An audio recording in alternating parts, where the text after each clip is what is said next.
What would you do if your husband ended your marriage with a cruel text, then learned you were 10 steps ahead? Evelyn had built a life, a home, and a successful boutique, only to receive a heartless message from Kevin, her husband of 12 years. I'm leaving you for my 20-year-old girlfriend. I emptied our joint account, haha. But while he reveled in his escape to Miami, Evelyn smiled. He thought he had won. He had no idea she had already outmaneuvered him. By the time he realized the house, the business, and the real money were all hers, it was too late. Watch as Kevin's fantasy crumbles, and don't forget to subscribe for more gripping stories. The text came in while I was helping customers at my boutique. I'm leaving you and moving to Miami with my 20-year-old girlfriend. I've already emptied our joint account. Haha. My hands didn't shake as I read it. My voice didn't waver as I helped Mrs. Eleanor pick out a scarf.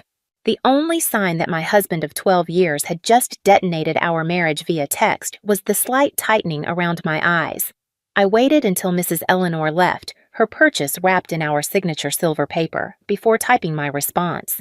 Good luck! My name is Evelyn, and at 38, I just received the most callous goodbye in history.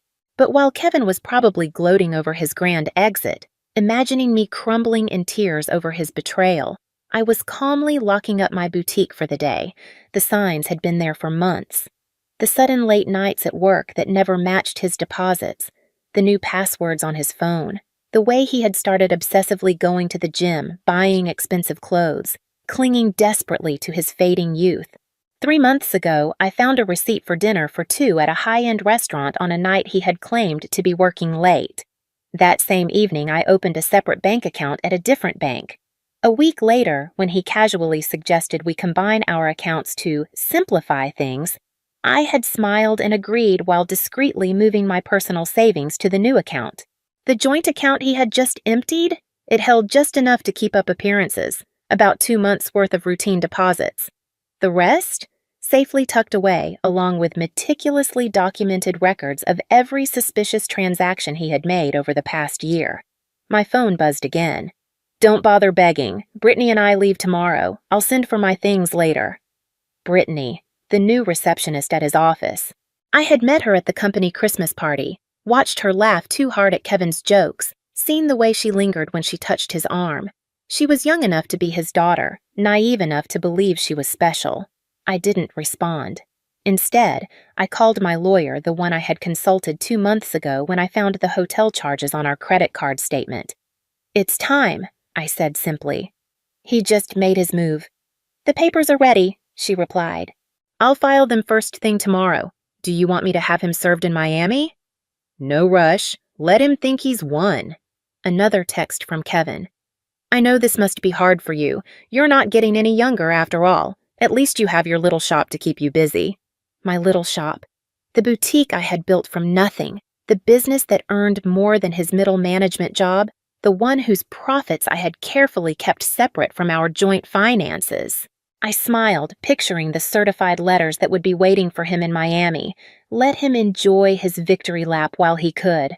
That evening, I sat in my house, the one I had inherited from my grandmother, the one I had wisely kept in my name despite Kevin's repeated suggestions to add him to the deed. Another lucky instinct that had paid off. While gathering the paperwork my lawyer needed, I stumbled upon our wedding album. Kevin looked so different then, before his midlife crisis had turned him into a walking cliché. These days, he stuffed himself into shirts too tight for his softening middle, tried too hard to fit in with the 20-somethings at his office, used slang that sounded ridiculous coming from a 45-year-old man. Let him chase his fantasy. Let him believe he had outsmarted me. By the time reality caught up with him, I'd be long gone happier, wealthier, and completely free. My phone kept buzzing with texts from him, each one more condescending than the last. I've been planning this for months. Brittany understands me in ways you never could.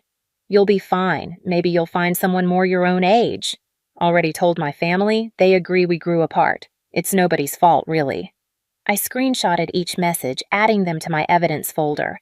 Let him dig his hole deeper. My lawyer would love his casual admission of premeditation, his gleeful announcement about emptying our account. The last text caught my attention. BTW, I used the joint card to book our flights and hotel. Consider it my parting gift. LOL. Perfect. I called the credit card company. Mrs. Harrison speaking. I need to report fraudulent charges and cancel a card immediately. Certainly, ma'am. Can you identify the charges? 2 first-class tickets to Miami booked today. Hotel charges at the Royal Palm, and I'll need to remove my husband as an authorized user. Do you have documentation of the fraud? Text messages from my husband admitting he used our joint card to book travel with his girlfriend after emptying our bank account. I'll be happy to forward them. The representative's professional tone couldn't quite hide her satisfaction as she canceled the charges. Kevin and Brittany would arrive at the airport tomorrow to find their tickets invalidated, their hotel reservation canceled. My phone buzzed again. Don't worry about the house. I'll let you stay there until you find something smaller. I actually laughed out loud at that one. Did he really think he had any claim to my grandmother's house? Had his ego grown so large that he'd forgotten whose name was on the deed? Another buzz. And I know the shop means a lot to you. We can work out a fair payment for your half. My half of my business? That I'd built myself, funded myself, for myself, while he complained about my long hours and called it my hobby? I poured a glass of wine, the good stuff I'd been saving for a special occasion. This qualified. Tomorrow, Kevin would learn some hard truths about property law and separate assets. But tonight, I'd enjoy the quiet and plan my next chapter. Morning brought a flurry of increasingly angry texts from Kevin. What the heck did you do to our credit card? The airline won't honor our tickets. The hotel canceled our reservation. Answer me! I silenced my phone and headed to my boutique. Friday was always our busiest day, and I had a new shipment of designer handbags to unpack. Life goes on, even when your husband runs off with a receptionist young enough to be his daughter. Around noon, his mother called. Evelyn, dear, Kevin told us everything about how controlling you've been, how you drove him away. He says you're being vindictive now, causing problems with his travel plans. I put her on speaker while I arranged a window display. Did he mention emptying our joint account and charging tickets for him and his girlfriend on our credit card? Silence. Then, well, he said you left him no choice, that you'd been cold and distant. Carol, I have his texts. Would you like me to read them to you? The one where he bragged about taking our money, or maybe the one where he mocked my age? Another pause. He did seem a bit cruel. I told him that text message was inappropriate. I appreciate the call, Carol. I've always liked you, but I think it's best if we end this conversation now. My lawyer has advised minimal contact with Kevin's family during the proceedings. Proceedings already? Goodbye, Carol. By late afternoon, Kevin's sister Ashley was spreading family gossip through mutual friends. Apparently, Kevin and Brittany were stuck at a budget motel near the airport, their Miami dreams temporarily derailed. He tried using his personal credit cards, but those had been maxed out for months. Another red flag I'd noticed. My lawyer called with an update. The emergency hearing is set for Monday. Given his admission to draining the joint account and the documented credit card fraud, we're in a strong position to freeze all remaining assets. Has he been served yet? Not yet, but he'll get the papers at his new motel address. Speaking of which, his girlfriend's social media is proving to be excellent evidence. She's been posting about their adventure all day, including some choice comments about you. I smiled, thinking of my own documentation. A year's worth of suspicious charges, hotel receipts, and text messages that proved premeditation. Kevin had been so focused on his grand escape that it never occurred to him I might be watching, waiting, preparing. My phone buzzed. Another text from him. You think you're so smart, but I made copies of all the boutique's financial records. Half that business is mine. I forwarded it to my lawyer without a second thought, adding it to the ever-growing file of Kevin's mistakes. Let him learn the hard way about separate assets and business ownership. Sometimes the best revenge is simply being prepared.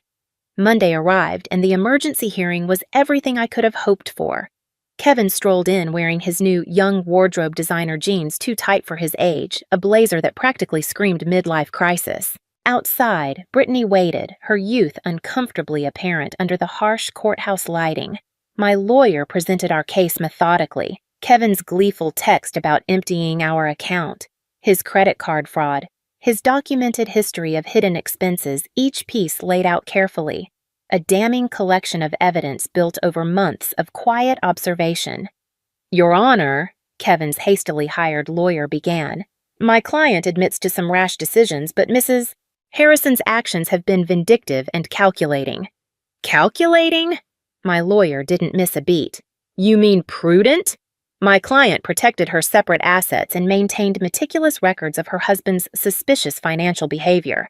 "That's not vindictive, that's smart business." The judge reviewed my documentation, the separate property deed to the house, the boutique's corporate papers firmly in my name, only the detailed financial records proving strict separation between personal and business finances, the very thing Kevin had always dismissed as unnecessary. "Mr. Harrison," the judge addressed him directly, "you admitted via text message to deliberately emptying a joint account and using shared credit cards to fund a trip with your girlfriend. Do you deny this?" Kevin shifted uncomfortably. "I was just trying to make a clean break." "By committing financial fraud?" The judge arched an eyebrow. "And now you're claiming rights to property that documentation clearly shows is separate from marital assets?" Kevin's lawyer made one last attempt. "The business grew during their marriage. My client is entitled to a share of the profits." "The business was established before the marriage," my lawyer countered smoothly. "And Mrs. Harrison maintained strict financial separation throughout. We have documentation tracking every investment and every dollar earned." I watched as the reality of his situation settled in. Kevin had thought this would be easy, empty our accounts, run off with his girlfriend, maybe claim half my business in the divorce. He had always mocked my meticulous bookkeeping, dismissed my insistence on keeping finances separate as paranoia. Now, he finally understood, and it was too late. "The court finds sufficient evidence of financial misconduct," the judge announced. "All shared assets are frozen pending final dissolution. Mr. Harrison is ordered to return any funds removed from joint accounts within 24 hours. "But that money's gone," Kevin protested. "We spent it on—" "Then I suggest you find a way to replace it," the judge cut him off. "And Mr. Harrison, the court takes a very dim view of using shared credit cards to fund adventures with paramours." Hui. Outside the courthouse, I heard Brittany asking Kevin about their Miami plans. His response was lost in the sound of my heels clicking confidently across the marble floor, heading back to the business he'd never understood or respected. The next few weeks brought a string of increasingly desperate moves from Kevin. He tried claiming the boutique had been his idea. He remembered investing money in its early days. He even suggested he'd been my business partner all along, claims quickly disproven by my meticulous records. "He's getting desperate," my lawyer observed. "His girlfriend's social media shows they're staying at her studio apartment now. Apparently, living on a receptionist salary isn't quite the glamorous escape he imagined." As Kevin's family started reaching out, their tone Kevinidly different from their initial accusations. "We had no idea," his sister Ashley admitted. "He told us you'd been cold, controlling, that he needed to escape. But then we saw his texts, the way he bragged about taking your money. That's not the brother I thought I knew." His mother called again, this time in tears. "The things he said about your age, about replacing you with someone younger. I raised him better than that. I thought I did anyway." I let their calls go to voicemail. Their support might have meant something weeks ago, but now it felt like rats deserting a sinking ship. The boutique thrived, ironically boosted by local gossip about my situation. Women started coming in specifically to show support, often leaving with far more than they'd planned to buy. "My ex tried something similar," one customer confided while buying a designer handbag. "Thought he'd take everything in the divorce. Men like that never expect us to be smarter than them." My phone still buzzed occasionally with texts from Kevin, his tone swinging between anger and manipulation. "You've ruined everything. I never meant to hurt you. You'll regret being so vindictive. Can't we work something out? That business would be nothing without my support." I forwarded each message to my lawyer without responding. Let him dig his hole deeper. Through the grapevine, I heard Brittany was having second thoughts. Apparently, sharing her studio apartment with a middle-aged man who couldn't afford his own place wasn't the romantic adventure she'd imagined. The age gap that had seemed exciting during secret hotel meetings felt different in the harsh light of reality. She posted about toxic relationships and learning from mistakes. Yesterday, my lawyer mentioned during an update call, she removed her relationship status this morning. I almost felt sorry for Kevin. Almost. But then I remembered his ha-ha after telling me he'd emptied our account. The casual cruelty of his comments about my age. The way he'd assumed I'd be helpless without him. Instead of pity, I felt something else. Pride. Pride in my foresight, in my quiet strength, in my ability to protect myself while he underestimated me. The final divorce hearing painted a very different picture from Kevin's imagined triumph. Gone was his cocky attitude, replaced by barely concealed panic. Brittany was noticeably absent. She'd moved on to a coworker her own age, according to office gossip. Kevin had showed up in his old clothes, the designer wardrobe apparently returned to help repay the joint account he'd emptied. His lawyer looked tired, probably from trying to find loopholes in my documented separation of assets. Your Honor, Kevin's lawyer attempted one last time. Despite the separate property documentation, my client contributed to the growth of his wife's business through moral support. Moral support? My lawyer interrupted. Like these text messages belittling Mrs. Harrison's business as a little shop? Or these social media posts calling it her hobby? The judge had clearly seen enough. The final settlement reflected my careful planning. I kept my house, my business, and my separate assets. Kevin got his personal possessions and his car, which was worth less than he owed on it. You've destroyed me, he hissed as we left the courthouse. I'll have to move back in with my parents. No, Kevin, you destroyed yourself. I just made sure you couldn't destroy me too. His mother was waiting outside, ready to drive him to her house, his new home at 45. The irony of his situation wasn't lost on anyone. The man who'd mocked my age was now living in his childhood bedroom while I continued running my successful business. Did you plan this all along? He accused. You knew this would happen. No, I just paid attention. And unlike you, I understood the value of keeping good records. His mother stepped between us. That's enough, Kevin. You've embarrassed yourself enough already. As they walked away, I heard her berating him. Honestly, what were you thinking? A 20-year-old? Emptying bank accounts? Sending those horrible texts? I watched them disappear into the parking lot, feeling nothing but relief. Kevin had thought that cruel text was the final word in our story. He believed he was the one closing the book. Instead, all he had done was set my carefully laid plans in motion. My phone buzzed not with desperate messages from him this time, but with notifications from my boutique's website. New orders, new customers. Life was moving forward, just not in the direction he had imagined. 6 months after the divorce was finalized, my boutique had expanded to a second location. The irony wasn't lost on me. While Kevin struggled to rebuild his life, the little shop he had mocked was thriving. I had hired 3 new employees and launched an online store that was gaining national attention.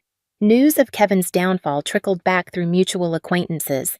He had tried dating apps, but women his age weren't interested in a middle-aged man still living with his parents. Younger women, having heard about his past through office gossip, kept their distance. Brittany had apparently warned her friends about him, even sharing screenshots of his desperate attempts to win her back after she left. His career had taken a hit, too. The company's HR department had launched an investigation into his relationship with a subordinate, resulting in a formal reprimand.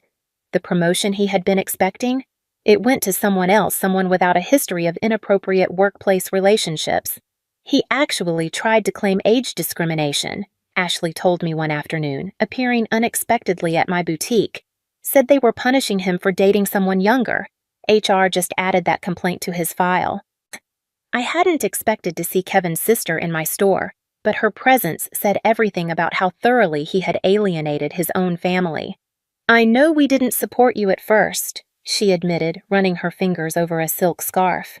He played the victim so well, but watching how he handled everything, how he acted afterward, I'm ashamed we ever believed him.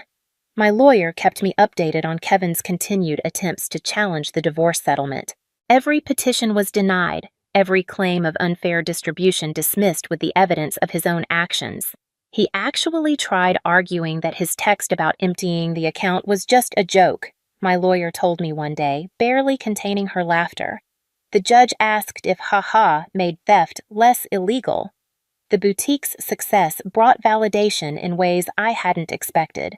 Local business magazines reached out not to profile me as a scorned wife, but as a savvy businesswoman who had protected her future.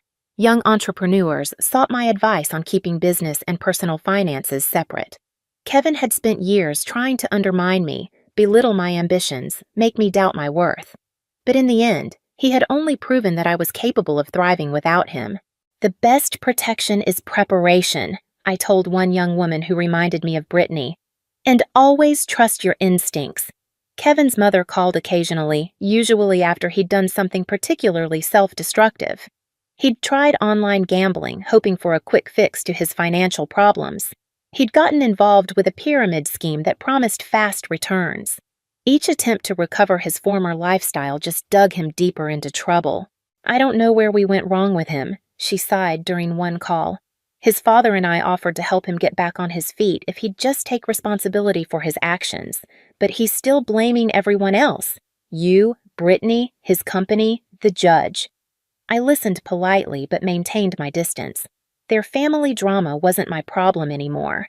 My life had moved forward, filled with plans for a third boutique location and a possible expansion into luxury accessories.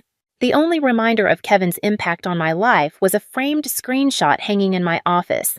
His final text before I blocked his number.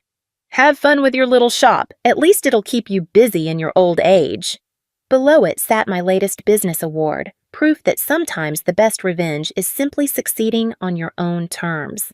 1 year after the divorce, I hosted a grand opening for my third boutique location. The event attracted local media, and the story they wanted to tell wasn't about my failed marriage. It was about a successful businesswoman expanding her brand. Kevin's betrayal had become a mere footnote in my success story. During the event, Brittany unexpectedly walked in. She looked younger than ever, or maybe I just felt that much stronger. She shifted uncomfortably, clutching her purse like a shield. "I owe you an apology," she said quietly. "I believed everything he told me about how you were cold, controlling, how you didn't support his dreams. Then I watched him try the same manipulation tactics on me when things got tough." I continued arranging a display of designer sunglasses. "Those weren't his dreams, Brittany. They were escapes. There's a difference." "I know that now." She paused, then added, "He tried to move in when you froze the accounts, thought my studio apartment would be temporary. After 2 weeks of him complaining about the size of my closet and suggesting I take out a loan for a bigger place, I understood what you meant about the difference between dreams and escapes." I actually laughed at that. "Let me guess. He had big plans but no way to fund them?" "Exactly. Everything was going to work out once his investments paid off, once he got that promotion, once his cryptocurrency definitely increased in value." She shook her head. "I'm dating someone my own age now. We have student loans and a small apartment, but at least we're building something real." After she left, my assistant manager whispered, "Was that the girlfriend?" "No," I replied. "That was just another woman who learned the same lesson I did." Speaking of lessons, I gestured to a young couple examining our designer handbags. "Let's talk about your idea for expanding our accessories line." The boutique had become more than just a business. It was a symbol of independence, of resilience, of the power of preparation. Young entrepreneurs often sought my advice, and I always emphasized the importance of protecting their assets. Kevin's mother called one last time, not to discuss Kevin, but to thank me. "You taught our family an important lesson," she said, "about enabling bad behavior, about making excuses for cruelty. Kevin's still living at home, still blaming everyone else for his problems, but we're not defending him anymore. That's your legacy to our family, showing us the difference between supporting someone and enabling them." I thought about that legacy as I reviewed plans for a fourth location. Kevin had intended to diminish me, to trade me in for a younger model and take half of everything I'd built. Instead, he'd inadvertently pushed me to become even stronger, more successful. My phone buzzed with a message from my lawyer. Kevin filed another petition to revisit the settlement. Judge dismissed it immediately and ordered him to pay court costs. Thought you'd enjoy that. I smiled. picturing him sulking in his childhood bedroom, still trying to rewrite an ending that had been decided the moment he underestimated me. Sometimes the best revenge isn't about getting even, it's about getting better. 2 years after Kevin's cruel text, I received an invitation to speak at a women's business conference. The topic wasn't divorce or betrayal. It was about building and protecting a successful business. My story had transformed from a cautionary tale into an inspiration. During the Q&A session, a woman asked about keeping business and personal finances separate. My husband says I'm being paranoid, that marriage means sharing everything. I met her gaze and replied smoothly. My ex-husband said the same thing right up until he tried to claim half my business in our divorce. Trust your instincts. Protection isn't paranoia. The boutique chain Kevin had mocked had grown into 5 thriving locations, employing over 30 people and earning national recognition. Meanwhile, through mutual friends, I heard Kevin had finally moved out of his parents' house into a cramped apartment above a garage. He had been forced to take a lower-paying job after his old company restructured him out. His dating profile still read young at heart, though the picture was clearly outdated. Ironically, Brittany had become a regular at my original boutique. She had earned her business degree and launched her own social media consulting company. One day, she pulled me aside and said, "You inspired me, showing how a woman can build something lasting instead of falling for empty promises." That text Kevin had sent the one meant to break me? I kept it framed in my office, not as a reminder of pain, but as proof of how far I had come. Beneath it, a sign hung on the wall. Success is the best revenge. On the 5-year anniversary of my original boutique, I stood in front of a crowd of employees and loyal customers, celebrating what had once been dismissed as just a little shop. Now, it was the flagship of a growing empire. Kevin's mother was there. I hadn't invited her, but she waited until the crowd thinned before approaching me. "I saw Kevin yesterday," she said, smoothing the fabric of the designer dress she'd bought from my store. "He was talking about his glory days, about the life he could have had. He still doesn't understand that he didn't lose everything in the divorce. He threw it away." I thought about that message he had sent, his casual cruelty, his assumption that I would crumble without him. He had expected me to beg, to break, to prove him right. Instead, I had built something stronger than before. Each new boutique location was a testament to what women could achieve when they stopped dimming their light for insecure men. A young saleswoman I had recently hired, another Brittany, coincidentally walked up with a question about the new inventory system. As I explained it, I caught my reflection in the store window, and I saw what Kevin had failed to see 5 years ago. Not a woman getting older, but one getting wiser, stronger, more successful. His text had been meant as an ending. Instead, it had been a beginning not just for me, but for every woman who heard my story and realized she deserved better than someone else's midlife crisis. Because for those women, revenge was never the point. The future was. What do you do when the man who underestimated you the most learns too late that you were never the fool he took you for? Evelyn didn't fall apart when Kevin sent that cruel text. She didn't beg. She didn't cry. She had already seen the betrayal coming and had prepared for it. While he had been busy chasing his fantasy, she had been securing her future. He thought he was making a clean getaway, but in reality, he was walking straight into the mess he created. Every condescending word he sent, every smug assumption that she would crumble, only fueled her resolve. The frozen assets, the canceled credit cards, the emergency hearing, each one was a consequence of Kevin's own arrogance. He had always dismissed her business as a little shop, mocked her financial independence, and belittled her success. But in the end, that shop thrived while he floundered, reduced to a man grasping at a youth that had long since slipped away. Now Evelyn is not just free. She's thriving. Her business is expanding, her success undeniable, and the life she rebuilt is better than anything Kevin could have imagined. And Kevin?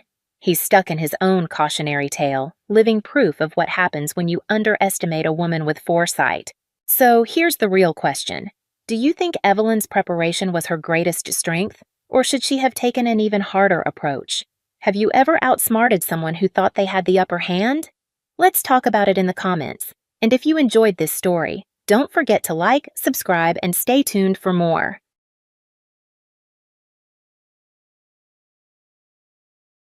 At 31, pregnant and seemingly settled, my life appeared perfect to any outsider. But beneath this veneer, a starkly different reality lurked. Derek, my husband, was a master of public charm. At 38, he was the sort who drew eyes in any gathering. His laugh was infectious, his stories captivating. To the world, we were the idyllic couple, eagerly awaiting our first child. Yet behind the closed doors of our home, Derek's true colors bled through. The affection and warmth he once showered on me had turned into something colder, harsher. His words, once filled with love, now often cut deep. I had become adept at navigating his moods, a silent dance of walking on eggshells.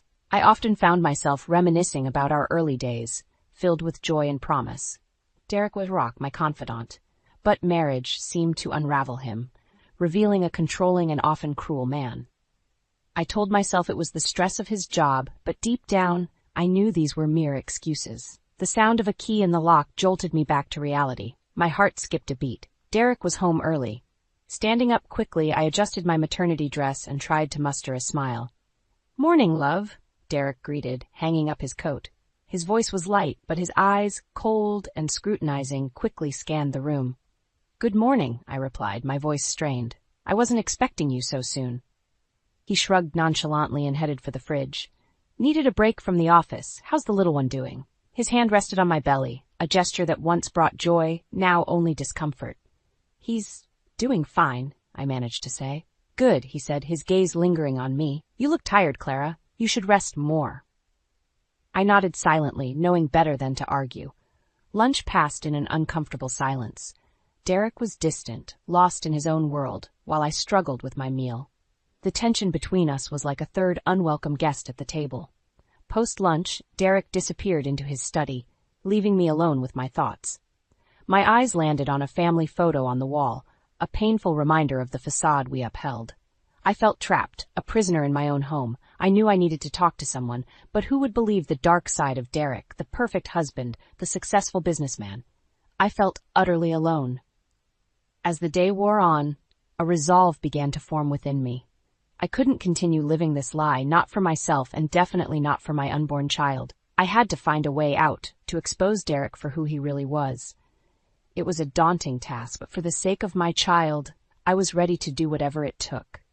That night, as I lay beside him, I silently vowed to myself I would find the courage to leave, to give my child a life free from this shadow. I needed a plan, a way to reveal Derek's true nature. It was a challenging path, but for my child, I was willing to walk it.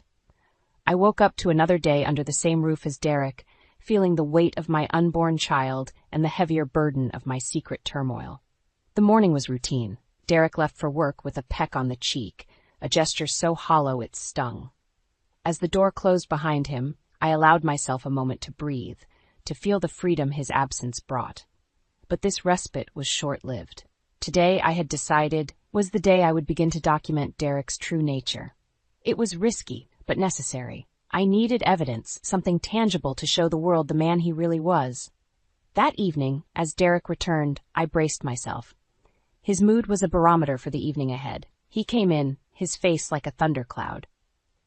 "Evening," I greeted him cautiously. He grunted in response, tossing his keys on the table.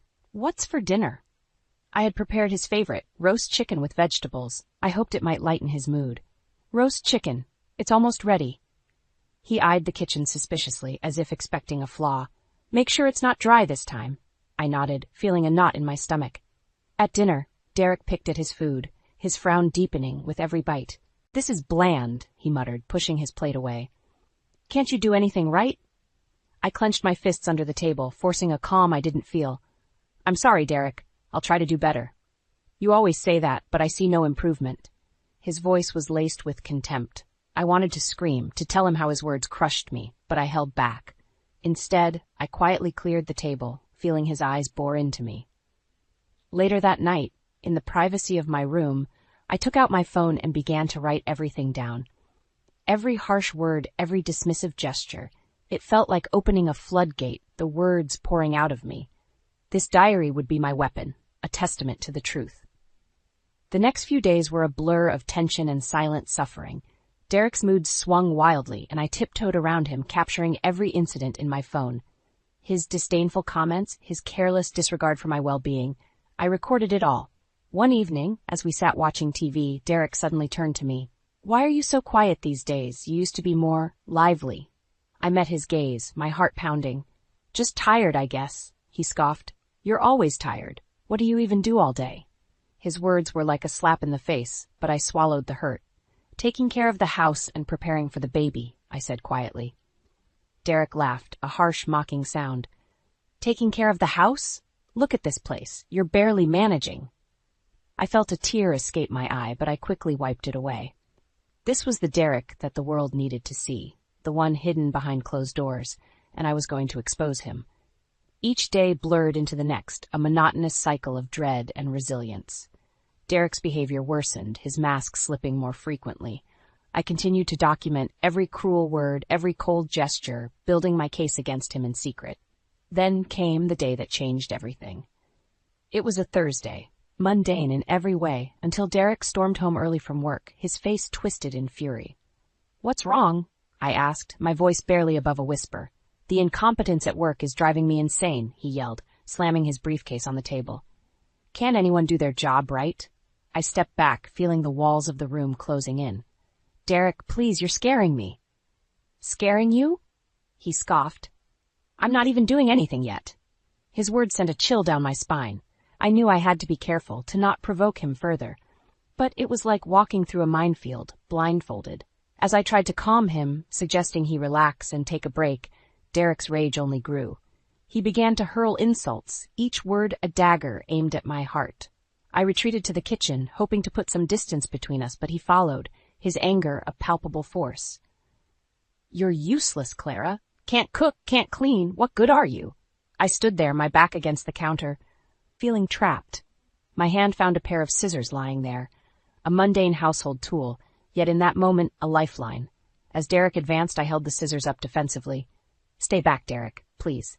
The look in his eyes changed then, a flicker of surprise, maybe even fear. He stopped, his rage replaced by something else. Realization, perhaps. He knew he had gone too far. "What are you going to do, Clara? Stab me?" His voice was a venomous hiss. "No," I said, my voice steadier than I felt, "but I won't let you hurt me." We stood there in a standoff, the tension thick in the air. Then Derek laughed, a cold, mocking sound. "You're pathetic," he said, turning away. "Don't think this changes anything." But it had changed something. It had shown me the depth of his cruelty and my own strength.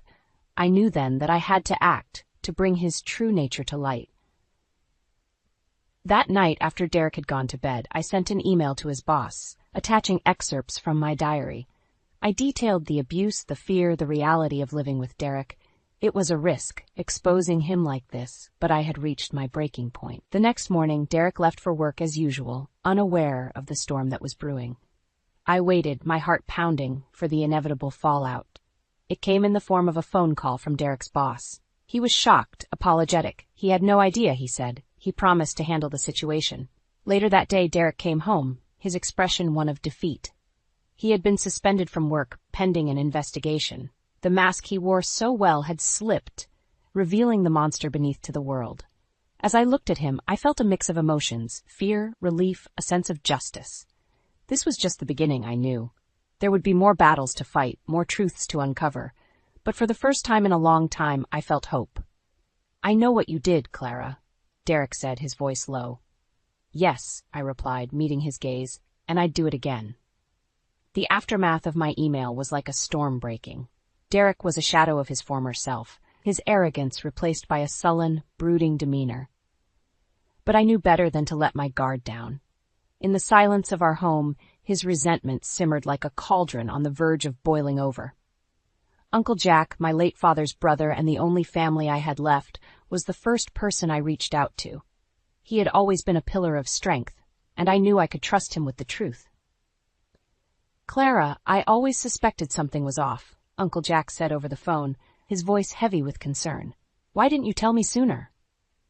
His words were kind, but they stung. I had been too ashamed, too afraid of not being believed. But now I needed him. "I need your help, Uncle Jack. I can't do this alone."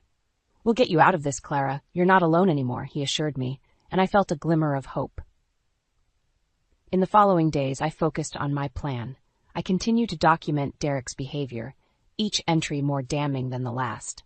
I also started reaching out to a few close friends, testing the waters, gauging their reactions. Some were skeptical, but most were supportive, shocked by the revelation. One evening, as Derek and I sat in an oppressive silence, he finally spoke. "You've ruined my career, Clara. How could you?" His words were icy, but I detected a hint of desperation beneath them. "I didn't ruin anything, Derek. You did that all by yourself," I replied calmly. He glared at me, his hands clenched into fists.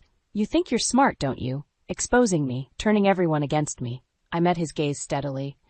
"I'm not turning anyone against you. I'm just revealing the truth." Derek laughed bitterly. "And what about you, Clara? Aren't you afraid of what people will say? The perfect wife, not so perfect after all." I felt a surge of anger, but kept my voice even. "I don't care what people say. I won't be a victim anymore." The days that followed were a tense cat-and-mouse game. Derek's moods were unpredictable, and I found myself constantly on edge, but I was determined to see my plan through. Uncle Jack was a constant support, calling daily, offering advice and encouragement. He also started gathering legal resources, preparing for the inevitable divorce proceedings. I knew the hardest part was still to come. Exposing Derek at his workplace was one thing, but the public humiliation and legal battles that lay ahead would be a true test of my resolve. But I was ready. For my sake, and for the sake of my unborn child, I was ready to fight. As I lay in bed each night, I thought about the future. A life free from Derek's shadow, a fresh start for me and my child. It was a future worth fighting for, and I was determined to make it a reality. The days leading up to the confrontation felt like a countdown to Judgment Day. Each passing hour was laced with a mix of dread and determination. Derek, now aware of his precarious situation, oscillated between sullen silence and fits of rage. Uncle Jack had been instrumental in orchestrating the next phase of my plan. He had discreetly contacted some influential people, laying the groundwork for what was to come. "We need to be strategic, Clara," he had advised. "We strike hard and fast, leaving no room for Derek to manipulate the situation." The day of reckoning arrived unceremoniously. Derek left for work, his expression grim. I knew today would be the day he would face the consequences of his actions. I spent the morning in a restless state, my mind racing with possible scenarios. Then the phone call came. It was Uncle Jack, his voice tense but determined. "It's happening, Clara. Derek's being confronted at work. They're going to suspend him pending a full investigation." A wave of relief and apprehension washed over me. "What about the evidence?" "We've got it covered. Everything you documented, the testimonies from his colleagues who witnessed his outbursts, it's all been presented." I hung up the phone, my hands trembling. This was it, the beginning of the end for Derek's reign of terror. Hours later, Derek returned home. The door slammed shut with a force that made me jump. His face was a mask of fury, his eyes burning with unspoken threats. "You," he spat, pointing a finger at me. "You've destroyed me, Clara." I stood my ground, despite the fear coursing through me. "No, Derek, you did this to yourself." He advanced towards me, but I didn't flinch. "You think you've won, don't you? You think you can just ruin my life and walk away?" "It's not about winning, Derek. It's about the truth. About not letting you hurt me or anyone else anymore." He laughed, a harsh, bitter sound. "You're nothing without me, Clara. You'll see. You'll come crawling back." But I knew I wouldn't. I had seen the depth of his cruelty, and I was done being his victim. The next few weeks were a whirlwind of legal meetings and preparations. Uncle Jack was by my side, guiding me through the process. The divorce proceedings were set in motion, and with each passing day I felt a little more of my old self return. The final hearing was a catharsis. As I stood before the judge, recounting the years of abuse, I felt a weight lift off my shoulders. Derek sat there, his usual confident demeanor shattered, unable to refute the mountain of evidence against him. When the judge granted the divorce, ruling in my favor, I allowed myself a small smile. It wasn't a victory, but it was justice. Derek had lost his job, his reputation, and now his marriage. The fall of his tyranny was complete. As I walked out of the courtroom, a free woman, I knew the road ahead would be challenging, but for the first time in a long time, I felt hopeful. I had stood up to Derek, exposed him for who he truly was, and I had survived. I was ready to start anew, to build a better life for myself and my child, a life free from fear, free from Derek. The seeds of retribution had been sown, and they had borne fruit. The courtroom doors closed behind me, sealing away a chapter of my life that had been marked by fear and subjugation. As I stepped into the sunlight, I felt its warmth as a symbol of the new beginning that lay ahead. Uncle Jack, ever my steadfast supporter, was waiting for me outside. "You did it, Clara," he said, his eyes glistening with unspoken pride. "I did," I replied, the reality of my newfound freedom slowly sinking in. "But I couldn't have done it without you." "We're family," he said, wrapping me in a comforting embrace. "Now let's focus on the future." The days that followed were a blend of relief and rebuilding. The divorce had granted me a significant portion of our shared assets, and Derek was ordered to pay alimony. It was more than just financial security. It was a means to start anew, to provide for my child without the shadow of Derek looming over us. I found a small, cozy apartment in a friendly neighborhood. It was the perfect place to turn into a home, a sanctuary for me and my baby. As I set up the nursery, I felt a surge of excitement, a joy that had been absent for far too long. Uncle Jack was a frequent visitor, helping with the preparations and sharing in my newfound happiness. "You're going to be a great mother," he would say, and I started to believe it. One evening, as I was unpacking a box of books, my phone buzzed. It was a text from Derek. My heart skipped a beat as I read his words. "You'll regret this. You've not seen the last of me." I stared at the screen, feeling a surge of anger mixed with a pang of fear. But then something within me shifted. I was no longer the scared, submissive woman Derek had known. I was stronger now, emboldened by my struggles and triumphs. I typed a reply, my fingers steady. "You no longer have any power over me, Derek. It's over." Sending the message felt like shedding the last remnant of my old life. Derek had lost his grip on me, and I knew that any threats he made were the last gasps of a defeated man. The next few months passed in a blur of anticipation and preparation. The community around me was supportive, and I made new friends, fellow mothers who shared in my excitement and offered their wisdom. Then the day arrived.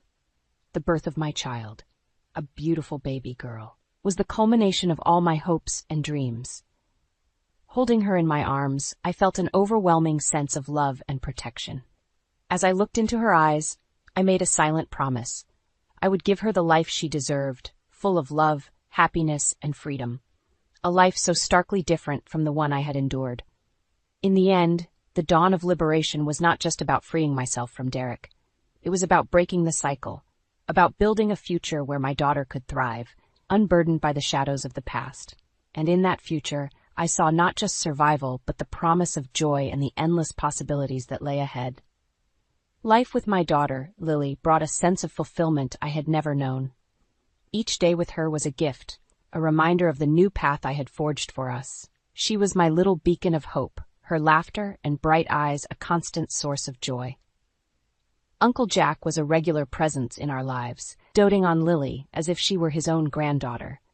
"She's going to grow up strong, just like her mother," he would say with a twinkle in his eye. As for Derek, he became a distant memory, a dark chapter in my life that had been firmly closed. The last I heard, he had moved away, his reputation tarnished beyond repair. The community that once admired him now knew the truth, and he had lost the respect he so dearly valued. Sometimes, in the quiet moments, I would reflect on my journey. The pain and suffering I had endured at Derek's hands had been a crucible, forging me into a stronger, more resilient woman. I had faced my fears, stood up to my oppressor, and come out victorious. But my story was more than just a tale of survival. It was a testament to the power of hope and the strength of the human spirit. It was a message to anyone suffering in silence, afraid and alone, that change was possible, that they too could break free and reclaim their lives.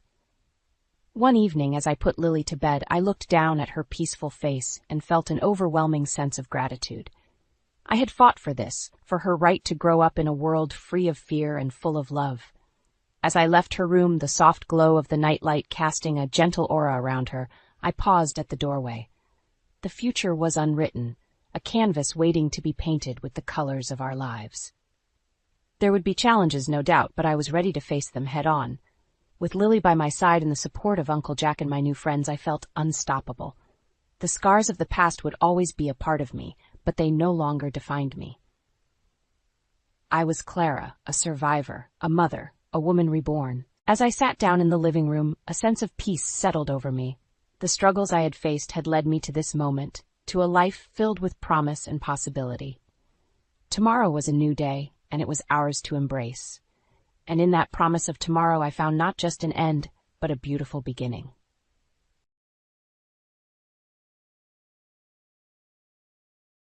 I lay on the cold kitchen floor, my hand clutched to my side where waves of sharp pain were radiating through my body.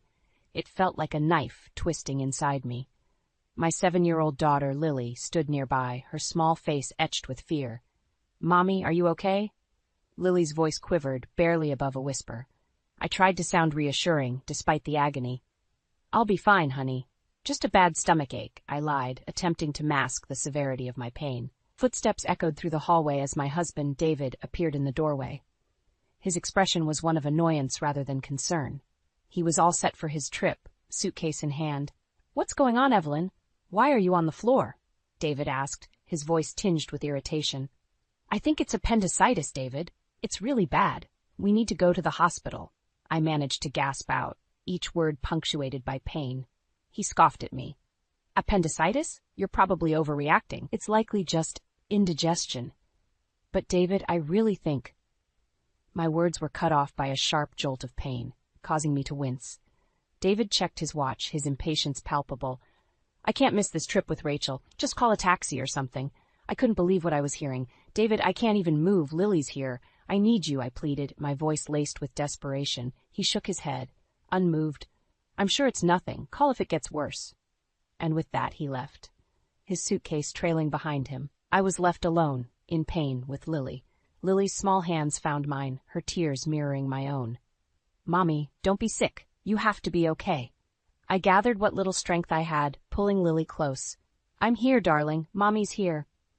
With David out of the picture, I knew I had to take action. Shaking hands fumbled for my phone, and I dialed the only person I knew I could count on, my brother Michael.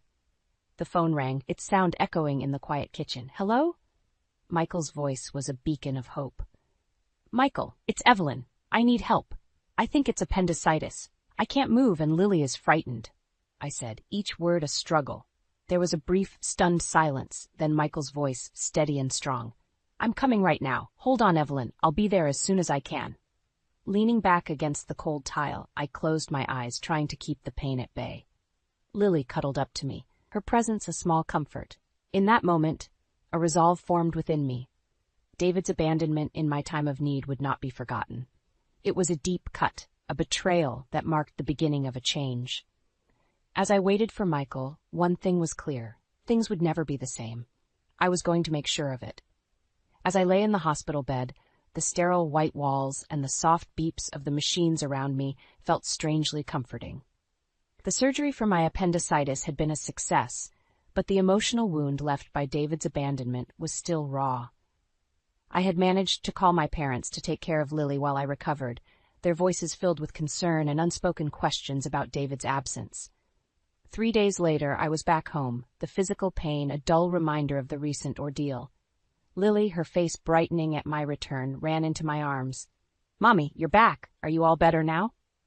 Her innocent question tugged at my heart. "I'm getting there, sweetie," I replied, hugging her tightly, grateful for her presence. The calmness of our reunion was shattered the next day by the sound of the front door banging open. David and his sister Rachel stormed in, their voices raised in frustration. "Why didn't you pick us up yesterday? We had to spend extra on a taxi and train fares." David's voice was loud and accusing as he entered the living room.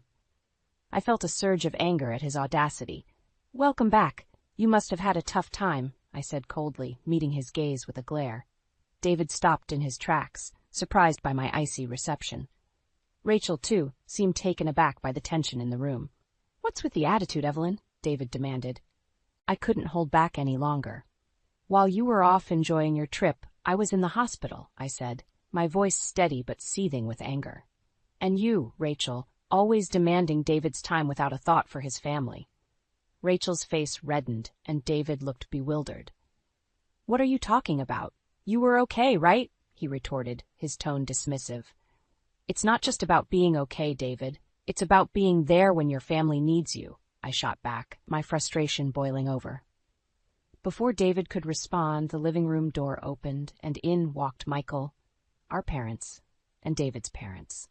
14 eyes filled with varying degrees of anger and disappointment were fixed on David and Rachel. Why is everyone here?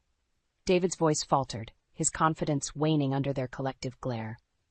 I took a deep breath, channeling my pain and betrayal into words. David, you left me and Lily alone when we needed you the most. I had to be hospitalized, and you weren't there. I've told everything to both our families.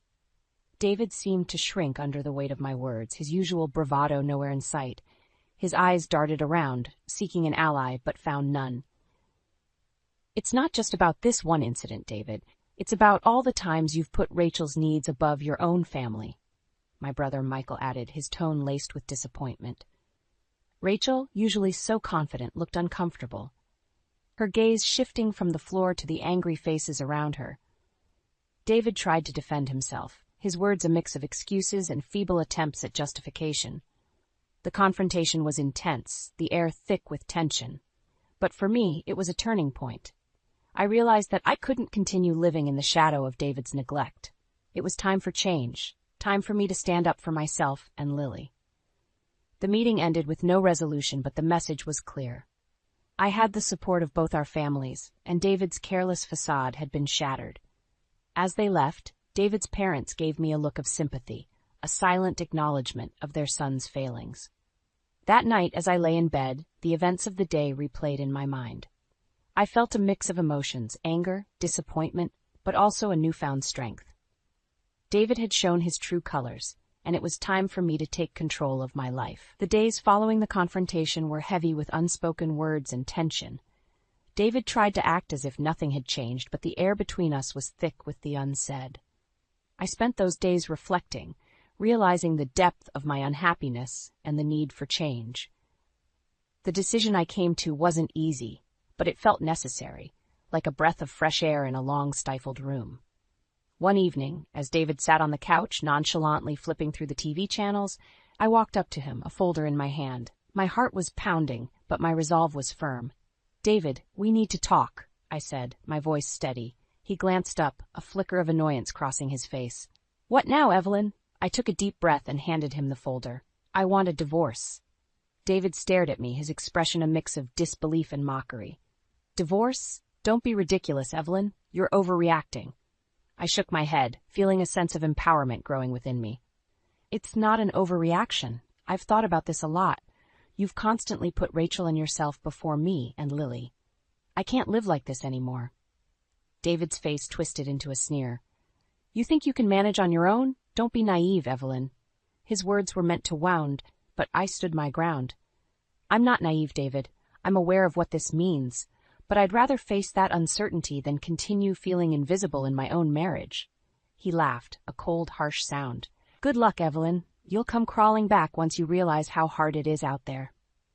I felt my anger rising, but kept my composure. I won't. This is my decision, and I'm sticking to it. For a moment, David looked like he might argue further, but then he shrugged, an arrogant smirk on his face. Fine, have it your way. But remember, I warned you. As he turned back to the TV, dismissing me once again, I felt a mix of emotions. There was fear, yes, but also a liberating sense of freedom. I was finally taking control of my life, stepping out of the shadows. The next day, I began the legal proceedings for the divorce. It was a daunting process, filled with paperwork and legalities, but I was determined. My parents and Michael were supportive, offering help and encouragement. During this time, David's true character became even more apparent. He was dismissive and uncooperative, trying to intimidate me into backing down. But I stood firm, bolstered by the support of my family and the growing realization of my own strength.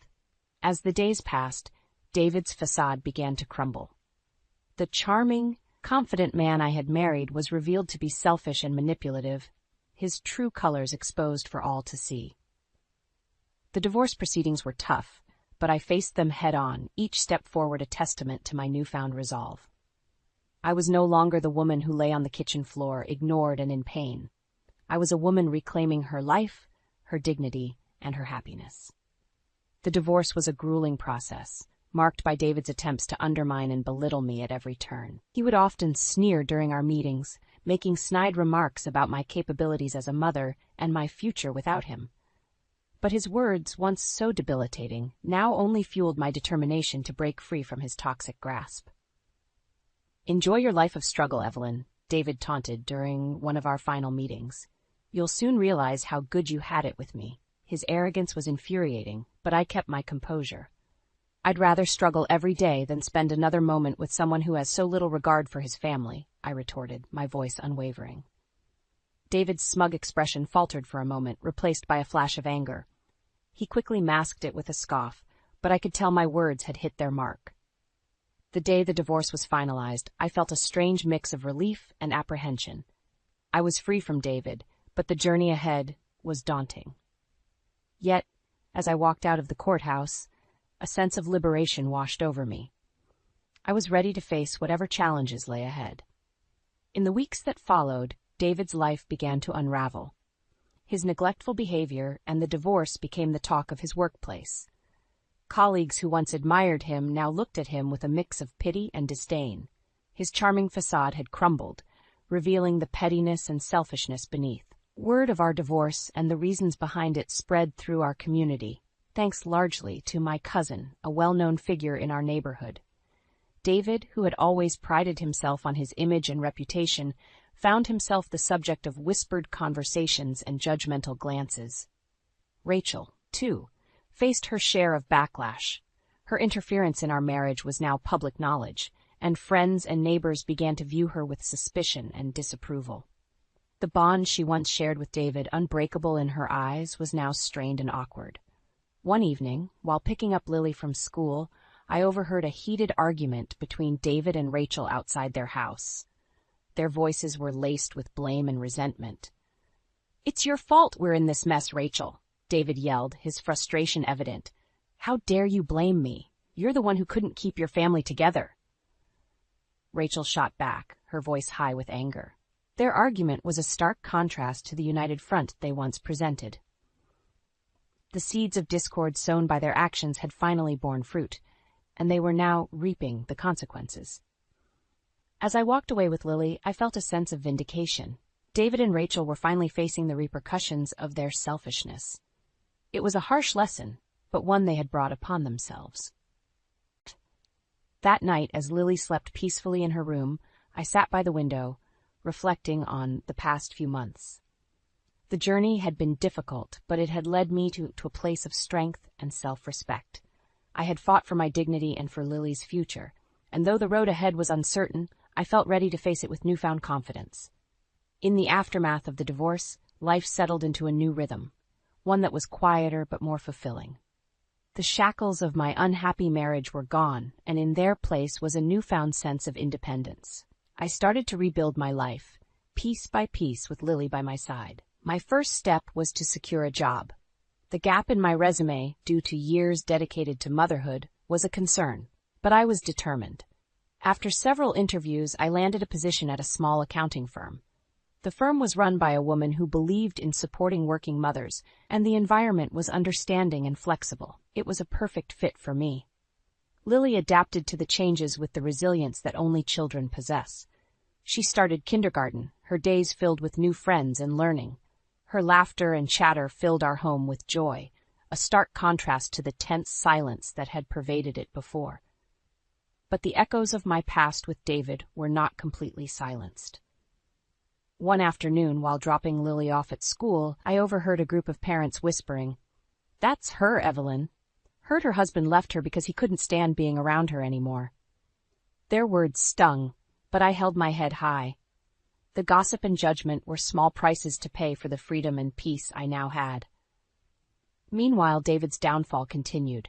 His pride had taken a significant hit, and his once spotless reputation was now tarnished. I heard from mutual acquaintances that he had moved back in with his parents, a fact that he tried to keep hidden but eventually seeped out. Rachel's situation was no better. Her meddling in our marriage had alienated her from many of her friends. The once inseparable siblings were now barely on speaking terms, their relationship strained by blame and regret. As for me, I found solace in the support of my family. My brother, Michael, moved closer to us, and his presence was a constant source of comfort. My parents doted on Lily, their love for her a balm to the wounds of the past. One day, while sipping coffee in my kitchen, I reflected on the journey I had taken. The pain, the struggle, the liberation, it had all led me to this moment of tranquility. I had not only survived, I had emerged stronger, more self-assured. The doorbell rang, pulling me from my thoughts. I opened the door to find David standing there, a look of defeat on his face. "Evelyn, I'm sorry. I didn't realize what I had until it was gone." His apology, though late, was a validation of my decision. "Thank you, David," I said, not unkindly, "but it's too late. I've moved on." As I closed the door on David and the life we once shared, I felt a sense of closure. The chapter of my life that he had been a part of was over, and a new chapter was beginning. A chapter where I was the author of my own story, free to write my future as I saw fit. Lily's voice called out from the living room, bringing a smile to my face. I walked towards her, ready to embrace the life that lay ahead, a life full of possibilities and hope.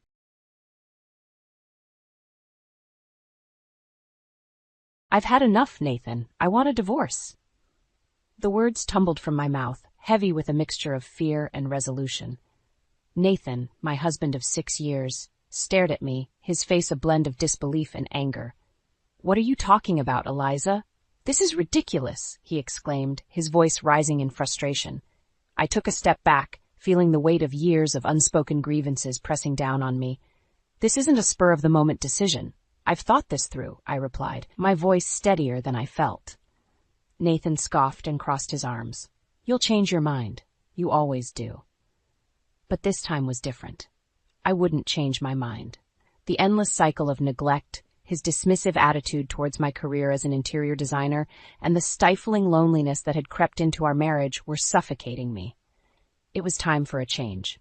I had a business trip scheduled that day, a brief escape to another state for a project that demanded my expertise.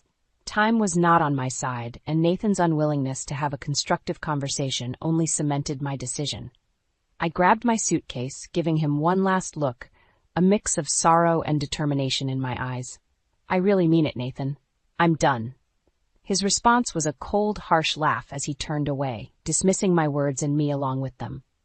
I left the house, the sound of the slamming door echoing my tumultuous emotions. The business trip was a blur. Meetings, presentations, and polite conversations with clients filled my days, but my mind was elsewhere, replaying the scene with Nathan over and over. I felt a strange blend of liberation and fear. Was I ready for the unknown that lay ahead?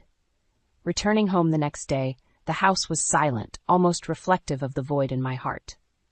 "I'm back," I called out, but there was no response. On the dining table lay a business card, a divorce lawyer's. Nathan had made his move, quicker than I had anticipated. I picked up the card, my fingers tracing the embossed letters. Nathan's quick decision surprised me, but in a way, it was a relief. Maybe he too realized that our marriage was beyond repair. Maybe this was for the best. Resolute, I dialed the number on the card. It was time to close this chapter of my life and begin anew. As I waited for the call to connect, a sense of empowerment washed over me. This was not the end of my story, but the beginning of a new one. My story, on my terms. As I sat in my home office, the echoes of my conversation with the divorce lawyer still lingered in my mind. The room, once a sanctuary where I sketched and imagined beautiful spaces, now felt like a capsule of my failed marriage. I let my gaze drift across the room, landing on the framed photos of Nathan and me. Our smiles in those pictures seemed to belong to strangers. It's hard to believe that just 6 years ago, Nathan and I were the quintessential happy couple. We met at a mutual friend's art exhibit.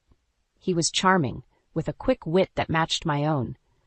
Our shared love for art and design drew us together. We would spend hours discussing the latest trends in interior design, often debating over styles and aesthetics. When Nathan proposed, it felt like a fairy tale. We dreamt of building a life together, filled with love, shared ambitions, and eventually a family. However, reality painted a starkly different picture. Nathan's true colors began to show soon after our wedding. Initially, his comments were subtle. a jest about my job as an interior designer being just a hobby, or a passing remark about how a wife should prioritize home over career. But gradually his words grew sharper, his attitude more dismissive. The change in our relationship wasn't just emotional, but also practical. We had agreed to share household responsibilities, but soon all the tasks fell on my shoulders. Nathan would come home from his job at the architectural firm and immediately retreat to his study, leaving me to juggle my work deadlines and household chores alone. I tried to talk to him to remind him of the partnership we had promised each other. But each conversation ended in an argument, with Nathan declaring that housework wasn't his job. As I reflected on these moments, a sense of clarity began to dawn on me. I had been living in a facade, a marriage that looked perfect from the outside but was crumbling within. I wasn't just fighting for a divorce, I was fighting for my self-respect. It was then that I made a promise to myself. No longer would I be the Eliza who nodded and smiled, suppressing her own needs and desires. It was time to rebuild, not just my life, but also my identity. An identity not defined by Nathan or our failed marriage, but by my own strengths and passions. As I stood up from my desk, a newfound determination filled me. The road ahead would be challenging, but I was ready to face it head on. I was ready to rediscover the Eliza who dreamed of creating beauty in the world, one space at a time. The days following my decision to divorce Nathan were a whirlwind of emotions and legal consultations. But amidst this chaos, I discovered something that turned my world upside down. Nathan was having an affair. I stumbled upon this revelation one evening while working late on a project. My phone buzzed with a notification from a social media platform, a tag and a photo from a user I didn't recognize. Curiosity piqued. I opened the app, and there it was, a photo that felt like a punch to the gut. Nathan, arm in arm with a younger woman, smiling as if he hadn't a care in the world. The woman, Bella Harper, was an influencer known for her glamorous lifestyle posts. Anger and disbelief coursed through me as I scrolled through Bella's profile. There were more photos, subtle hints of their relationship hidden in plain sight. A picture at a restaurant with 2 wine glasses, a shot of a man's hand, Nathan's hand I recognized, holding hers. Each post was a breadcrumb leading to the painful truth of Nathan's betrayal. The pain of the discovery was sharp, but it also brought a strange sense of clarity. Nathan's late nights at the office, the weekends he was out with clients, they all made sense now. He wasn't just neglecting me, he had replaced me. I sat there, in the dim light of my office, feeling a mix of sadness and liberation. Sadness for the love I thought we had, and liberation from the lies I had been living. It was clear now, Nathan's affair wasn't just a fling. It was a deliberate choice, a choice that showed me where I stood in his life. But amidst the storm of emotions, a plan began to form in my mind. Nathan had underestimated me, thought me weak and compliant. He was wrong. I was an interior designer, a creator of spaces that told stories. And now it was time to rewrite my own story, one where I wasn't a victim but the architect of my own future. I spent the night poring over Bella's social media, gathering evidence. I needed to be prepared for the legal battles ahead. But more importantly, I needed closure. I needed to confront Nathan, not as the betrayed wife, but as a woman reclaiming her power. The next morning, I called my lawyer, my voice steady and resolute. "I have something that might interest you," I said, explaining my discovery. "It's time to set the record straight. It's time for Nathan to face the consequences of his actions."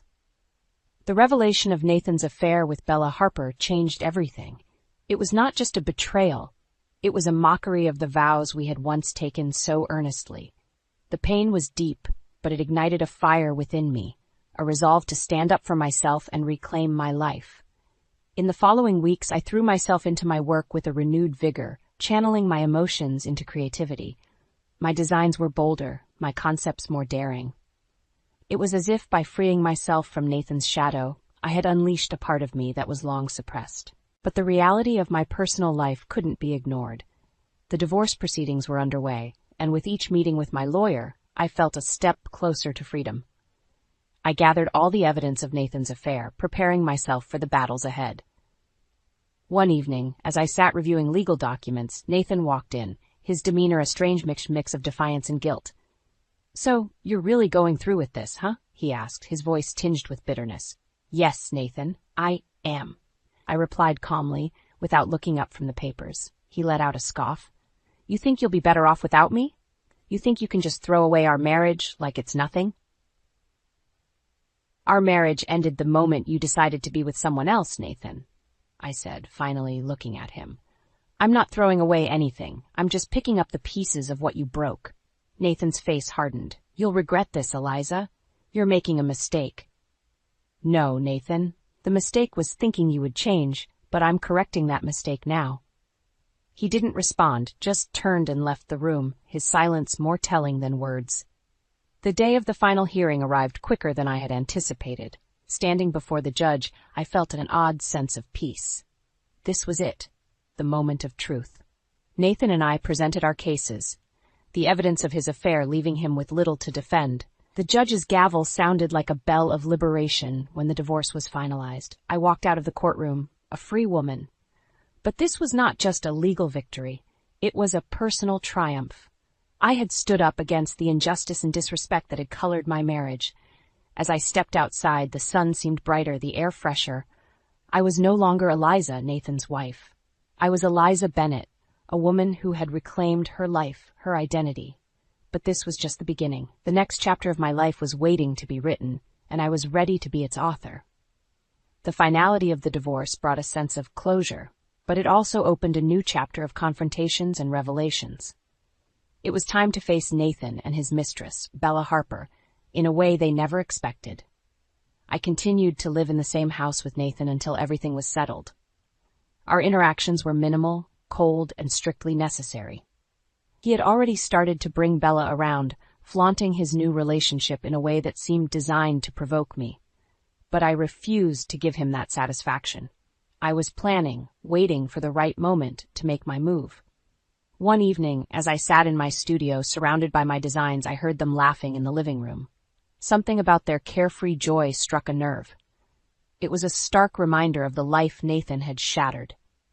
My hands clenched into fists, not out of anger, but determination. It was time to act. The following day, I contacted my lawyer and initiated the final phase of my plan. It's time to make them understand the consequences of their actions, I said with a resolve that surprised even me. The opportunity presented itself one weekend when Nathan announced that he was taking Bella on a trip. We'll be gone for the whole weekend, he said, a smug smile on his face. Enjoy your trip, I replied, my voice steady, giving nothing away. As soon as they left, I swung into action. I had already arranged for a moving company to come. Piece by piece, my belongings, everything I had brought into this house, everything that was mine, were carefully packed and removed. But I didn't stop there. I took everything that represented the life Nathan and I had built together, the furniture we had chosen, the art we had collected, the memories we had created. All of it, gone. When Nathan returned, he walked into an empty house. The shock on his face was palpable. "What have you done?" he stammered, looking around at the barren walls and empty spaces. "I did what I had to do," I said calmly. "I removed everything that was mine, everything that I contributed to this house." "This is insane, Eliza. You've taken everything." "Not everything, Nathan. Just what was rightfully mine. You wanted a new life with Bella, remember? I'm just helping you start from scratch." He looked around, defeated and bewildered. For the first time, I saw a flicker of regret in his eyes, but it was too late for regrets. As I turned to leave, I felt a weight lifting off my shoulders. I had taken back control of my life, piece by piece. Nathan and Bella were left to deal with the empty shell of a home, a fitting metaphor for the hollowness of their betrayal. The days following the great exodus of my possessions from the house were filled with a mix of liberation and reflection. I had taken a decisive step, one that was both empowering and symbolic. It was more than just reclaiming my belongings. It was about asserting my independence from a relationship that had long ceased to be a partnership. I had moved into a small, cozy apartment, a blank canvas that awaited my personal touch. It was in this new space, free from the shadows of the past, that I began to truly process everything that had happened. Meanwhile, Nathan and Bella faced the reality of their choices. The empty house was a constant reminder of the life that had been uprooted. I heard through mutual acquaintances that Nathan was struggling to come to terms with the changes. Bella, on the other hand, seemed more concerned with the loss of the material comforts than the relationship itself. It was during this time that I received an unexpected call. Nathan. His voice was a mix of anger and desperation. "Eliza, you've gone too far. You've taken everything. How could you?" I listened, a calmness enveloping me. "Nathan, I only took what belonged to me. You wanted a fresh start, remember? I'm just helping you with that. You've left us with nothing." His voice cracked, a sign of his fraying composure. "Nathan, you made your choices. Now you live with them. Bella wanted a life with you, and now she has it, just not the way she imagined." There was a pause, and for a moment I thought he had hung up. Then, quietly, he said, "I didn't think you'd actually do it. Sometimes, Nathan, we don't really know people until we see them in a new light." The call ended, leaving a profound silence in its wake. It was a conversation that marked the end of an era. I had spoken not with bitterness, but with the clarity of someone who had closed a painful chapter of her life. As days turned into weeks, I immersed myself in my work and the decoration of my new apartment. The creative process was therapeutic, each design choice a step towards rebuilding myself. I was rediscovering the passions and dreams I had before Nathan, reconnecting with the essence of who I was. One evening, as I sat on my new balcony, a sense of peace washed over me. The city lights twinkled in the distance, each a reminder of the possibilities that lay ahead. I had endured the storm and emerged stronger. In that moment, I knew that the tide had truly turned. I had moved beyond the pain and betrayal. I was no longer just surviving, I was thriving. In the months that followed, my life took on a rhythm of renewal and self-discovery. My new apartment became a sanctuary, a place where I could be myself without the shadows of a strained marriage.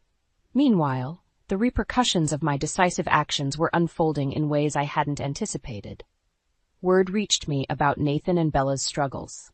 The luxurious life Bella had flaunted on social media had diminished significantly, her posts now a stark contrast to the opulence she once displayed. Nathan, on the other hand, seemed lost, his professional life suffering, as he grappled with the personal upheaval. One day, as I sat in a cafe sketching designs for a client, I noticed Nathan walk in. He looked different. There was a weariness about him that I hadn't seen before. Our eyes met briefly, and in that fleeting moment, I saw a mix of regret and resignation. He approached me hesitantly. "Eliza, can we talk?" he asked, his voice lacking its former confidence. I nodded, setting aside my sketches. The conversation that ensued was a surreal experience. Nathan spoke of his regrets, of how he had underestimated me and the life we had.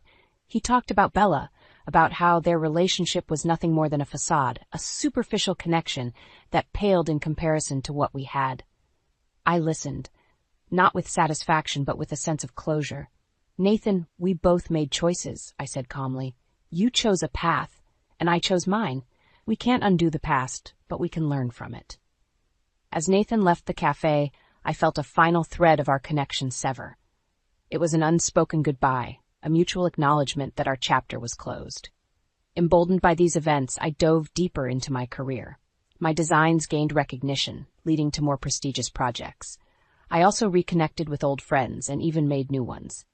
Life was busy, but it was a fulfilling kind of busy, one that brought a sense of accomplishment and joy. One evening, as I reviewed my latest project, I received a call from an old colleague, Mark, who had always been a supportive friend. He proposed a collaboration on an exciting new venture. It was an opportunity to stretch my creative muscles and be part of something innovative and challenging. As I mulled over Mark's proposal, I realized how far I had come. The pain and betrayal that once defined my days were now just faint echoes of a past life. In their place was a strong, confident woman who had taken charge of her destiny. I picked up the phone and called Mark. "I'm in," I said, a smile spreading across my face. It was time for new adventures, new challenges, and new stories to tell. Months had passed since my last encounter with Nathan, and my life had taken on a new, vibrant rhythm. The collaboration with Mark had been a resounding success, bringing both of us acclaim in the design world. My days were filled with creativity and purpose, a far cry from the uncertainty that had once clouded my life. But it wasn't just my professional life that had flourished. I had found a sense of peace and contentment in my personal life as well. My apartment was now a reflection of my journey. Every piece of furniture, every artwork, told a story of resilience and rebirth. One evening, as I sat on my balcony, a soft breeze playing with my hair, I allowed myself a moment of reflection. The journey from the turmoil of my marriage to where I was now had been long and fraught with challenges, but it had also been a journey of immense growth and self-discovery. I thought about Nathan and how our paths had diverged. I harbored no ill will towards him. Instead, I hoped he found the growth and peace he needed. As for Bella, I wished her well in her own journey of self-discovery. The phone rang, pulling me out of my reverie.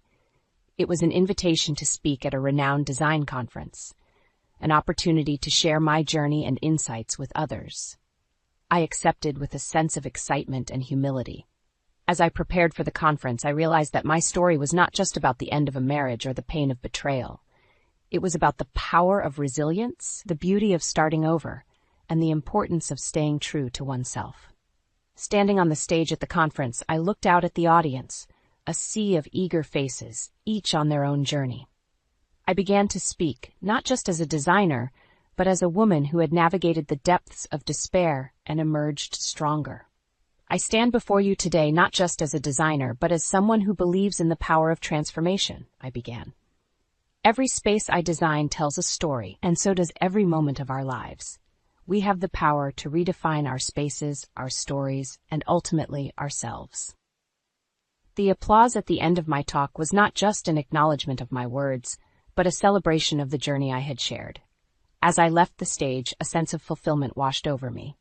I had not only rebuilt my life, but had also found a way to inspire others with my story. Life, much like design, is about creating beauty from chaos, order from disorder, and joy from pain. And as I continued on my path, I carried with me the lessons of my past, a past that had shaped me but no longer defined me.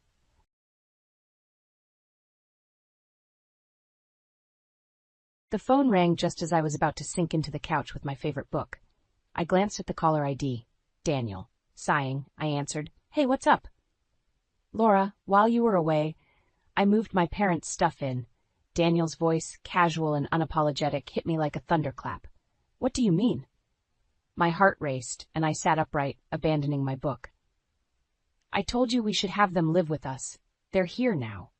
I felt the room spin. "Daniel, we never agreed on this. How could you decide this alone while I'm visiting Uncle John?"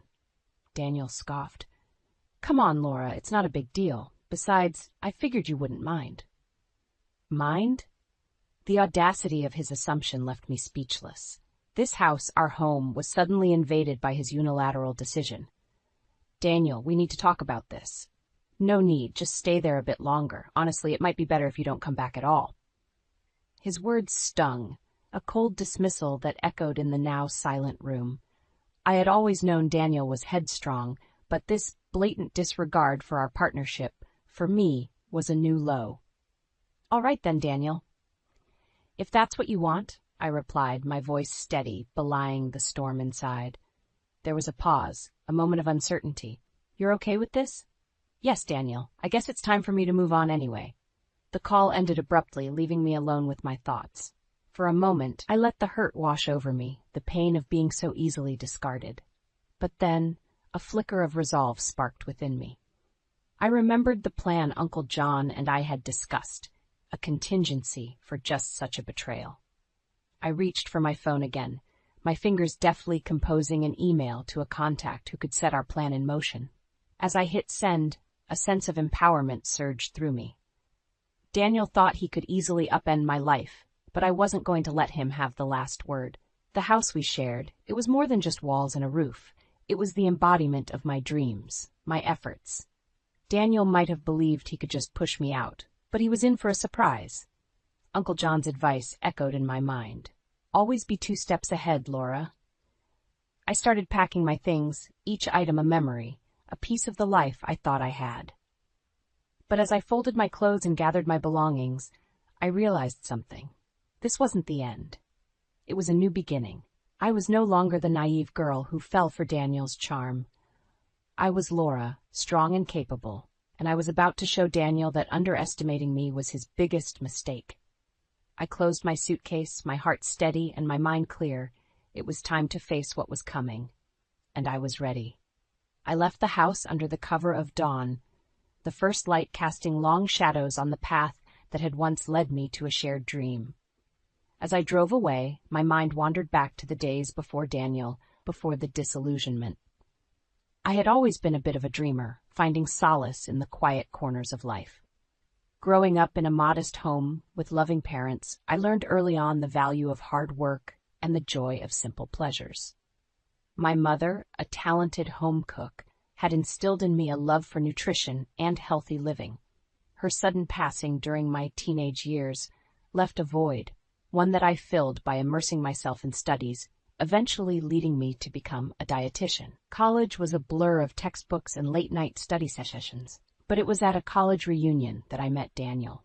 He was charismatic, the life of the party, and when his eyes met mine, I felt a spark that I had never experienced before. Our whirlwind romance was like something out of a fairy tale, and before I knew it, I was walking down the aisle, promising to spend my life with him. Our early days of marriage were filled with laughter and love. Daniel, with his job in marketing, seemed to be the perfect counterpart to my more grounded nature. But as the years passed, the laughter faded, replaced by a growing sense of unease. Daniel's charm had masked a deeper, more unsettling trait, his obsession with status and wealth. His comments on my salary, once infrequent, became a constant refrain. "You'd think a dietitian would earn more," he'd say, a sneer in his voice. I brushed off these remarks, focusing instead on our son, Alex, who was growing into a thoughtful and intelligent young man. Alex, much like me, found his father's materialistic views troubling. He had ambitions of going to a top university, dreams that I wholeheartedly supported. Daniel, however, seemed more concerned with how Alex's choices would reflect on him rather than on what was best for our son. It was during one of our heated arguments about Alex's future that I realized how far Daniel and I had drifted apart. "He needs to aim for a prestigious college, Laura. It's about our family's reputation," Daniel insisted. "But it's Alex's future, Daniel. Shouldn't we support what he wants?" I countered, frustration evident in my voice. Daniel's dismissive attitude that night was a turning point for me. I knew then that something had to change, and so I found myself confiding in Uncle John, my mother's brother, and a wise confidant. It was he who helped me see the importance of standing up for myself and Alex. Together we devised a plan, a way to ensure that no matter what Daniel did, I would be able to protect my son and myself. As I drove towards Uncle John's house, the rising sun casting a warm glow over the horizon, I felt a renewed sense of purpose. This was not just a retreat.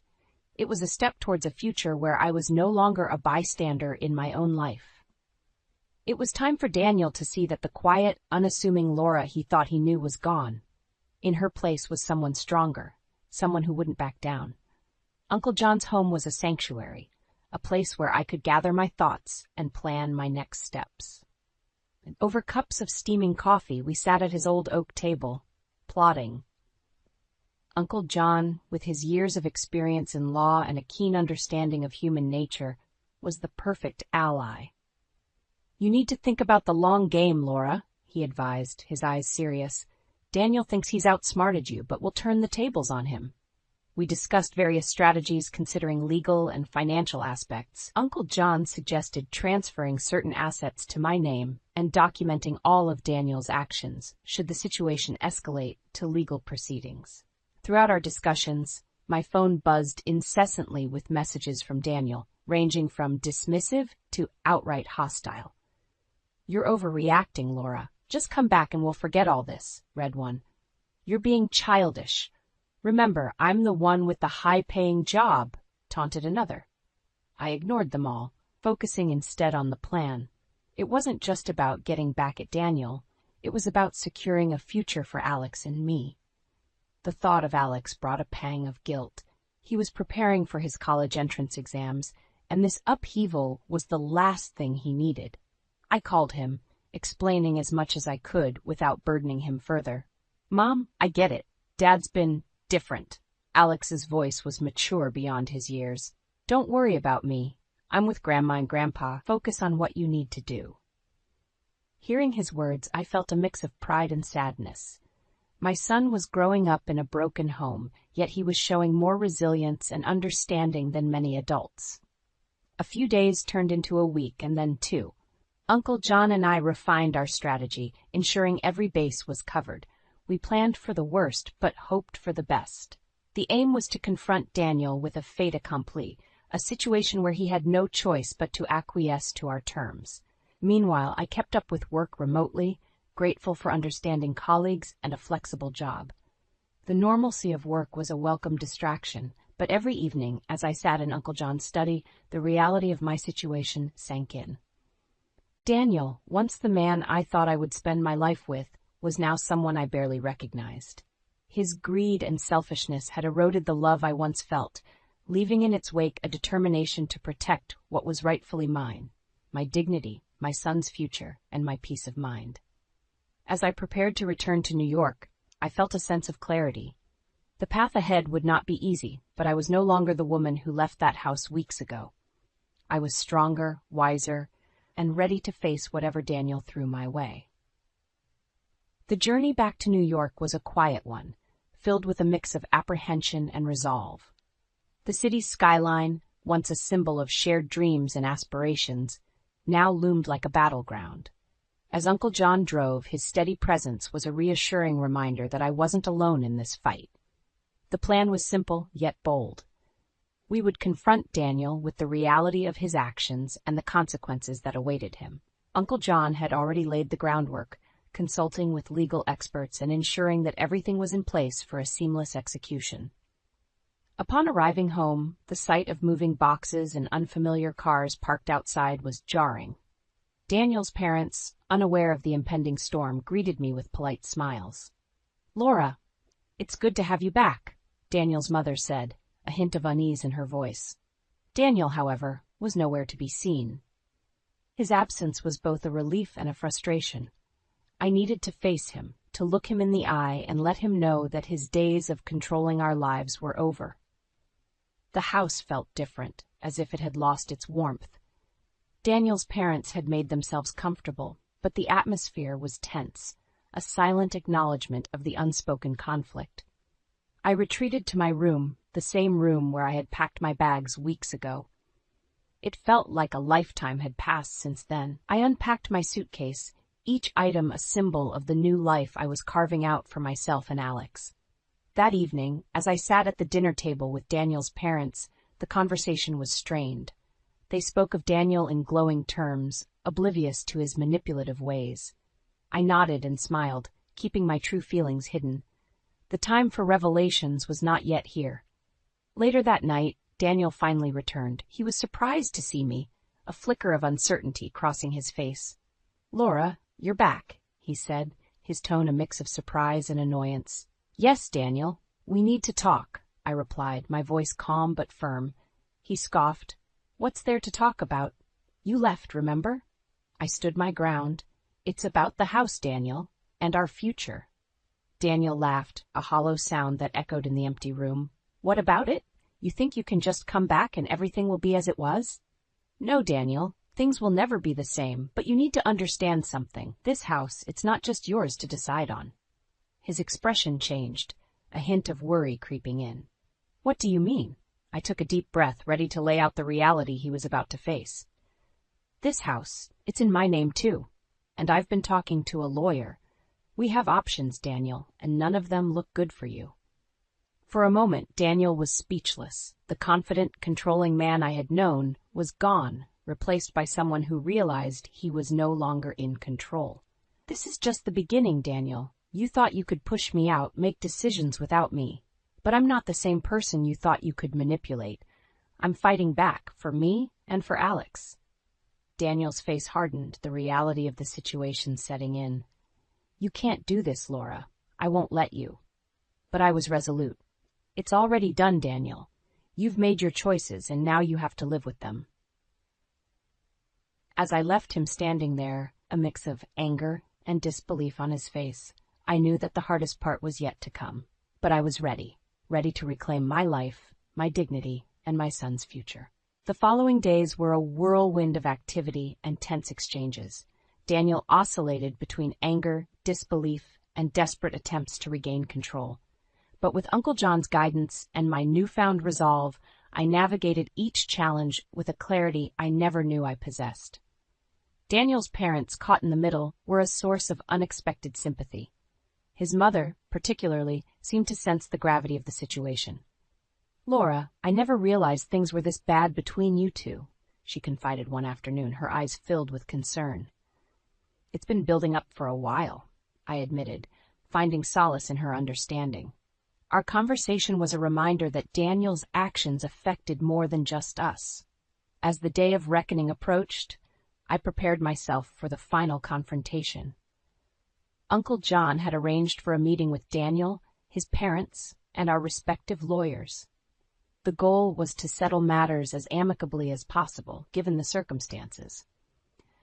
The meeting was held in a neutral location, a stark conference room that mirrored the cold reality of our situation. Daniel was already there when I arrived, his posture rigid, his face a mask of defiance. "Let's just get this over with," he muttered as I took my seat opposite him. The lawyers laid out the facts. The house, purchased with contributions from both of our families, was legally co-owned. Daniel's unilateral decisions and his recent behavior had put him in a precarious legal position.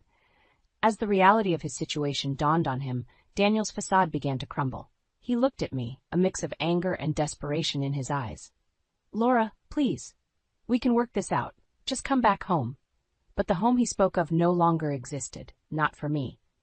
"Daniel, you made your choices. Now I'm making mine. It's over." The negotiations were tense but straightforward. We agreed to sell the house and divide the proceeds. Daniel's parents would move to a smaller place, and I would start afresh, somewhere new, somewhere where the shadows of the past couldn't reach. As the meeting concluded, Daniel's mother approached me, her eyes moist with unshed tears. "I'm sorry, Laura. I'm sorry for everything." I hugged her, a gesture of mutual forgiveness and understanding. "Take care of yourself," I whispered. Leaving the conference room, I felt a weight lift off my shoulders. The battle was over, and though the road ahead was uncertain, I was free. Free from Daniel's control, free to build a new life for Alex and myself.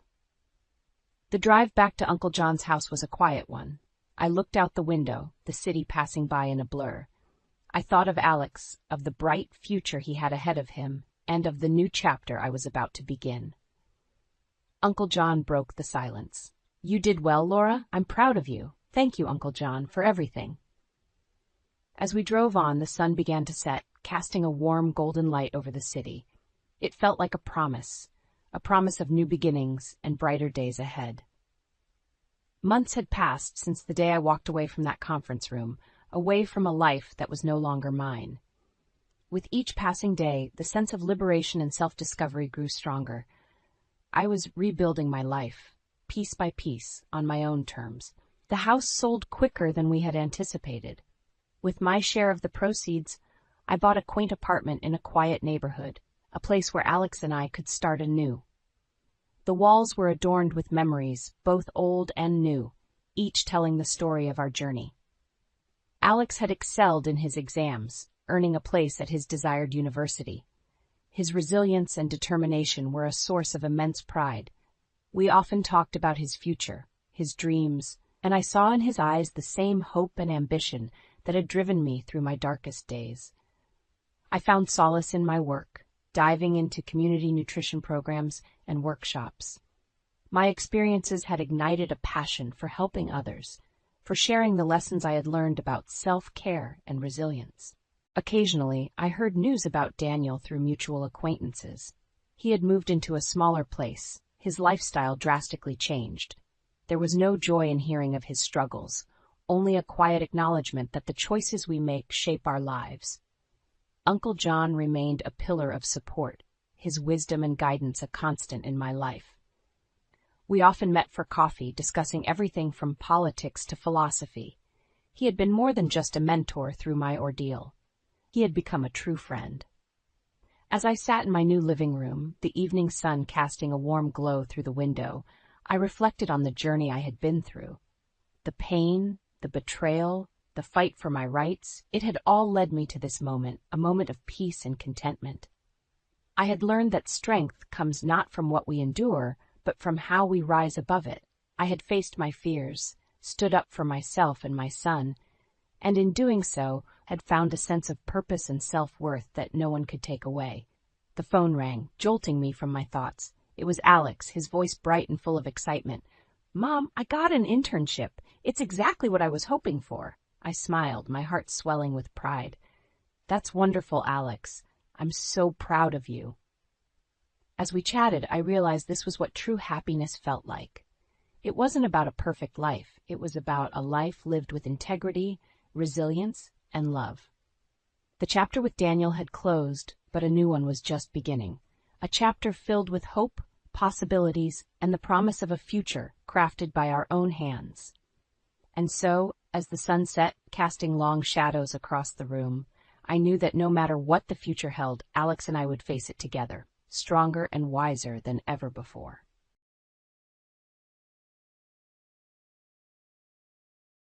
My name is Anna, and that morning was anything but peaceful. As the first wave of pain hit me, a sharp, stark reminder that our baby was on its way, I called out to my husband, Mark. "Mark, it's time," I gasped, clutching my swollen belly. He stumbled into the room, his eyes wide with a mixture of excitement and fear. Okay, let's go," he muttered, helping me to my feet. But before we could take another step, his phone rang. It was his mother, Evelyn. Despite my increasingly intense contractions, Mark answered the phone. "Mom? Now?" He hesitated, glancing at me with an apologetic look. I couldn't believe it. My husband, the man who had promised to be by my side through thick and thin, was considering abandoning me at this crucial moment. "Mark, please," I pleaded. "We need to go to the hospital." He nodded distractedly, murmuring a response to his mother. "Yes, Mom, I know, but Anna is in labor." The conversation seemed endless.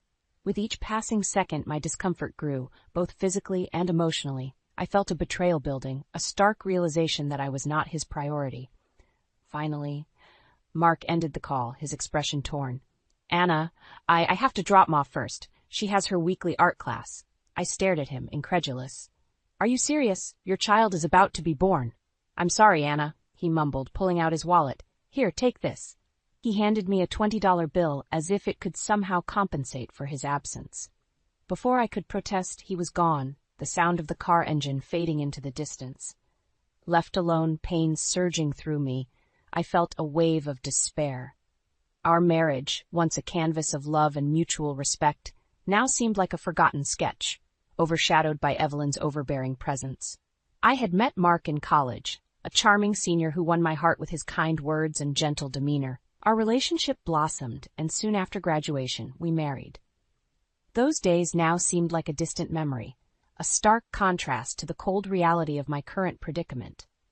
Evelyn, Mark's mother, had always been a challenging figure in our lives. Initially, I tried to see past her harsh words, believing it to be typical mother-in-law behavior.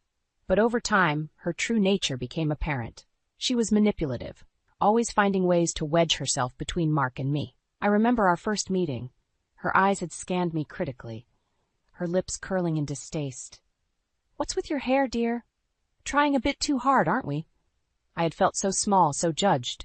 Mark had tried to brush it off, claiming she was just nervous.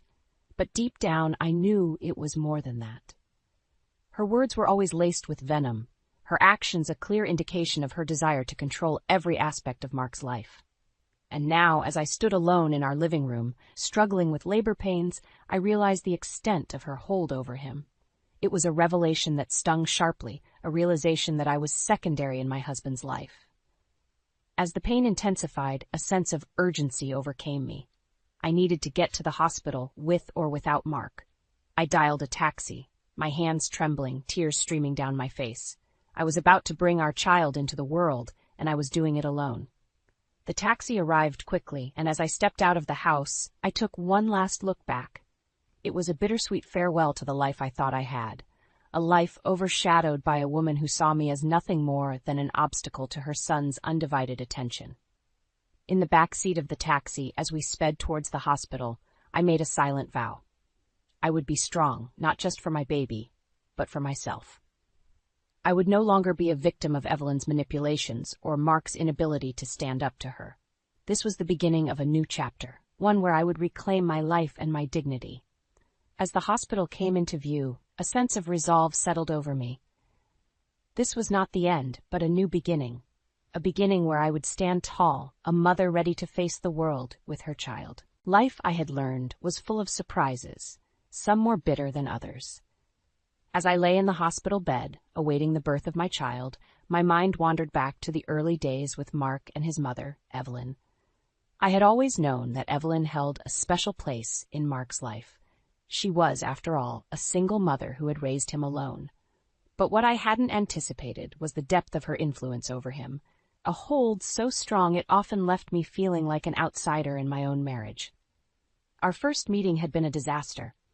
I had spent hours preparing, eager to make a good impression, but from the moment Evelyn laid eyes on me, I knew I was fighting a losing battle. "What kind of girl dyes her hair such an outrageous color?" she had sneered, her eyes scanning my carefully styled hair. I had felt my cheeks burn with embarrassment, a sinking feeling in my stomach. Mark had hastily dyed my hair a more conservative shade the night before, hoping to please his mother. But it seemed nothing I did was good enough for Evelyn. Mark had always excused his mother's behavior. "She's just set in her ways," he would say, or "she means well, deep down." But as time went on, her thinly veiled insults and constant interference in our lives became harder to ignore. I remembered one particular evening, a dinner that had started off pleasantly enough. We were celebrating Mark's promotion at work, a momentous occasion.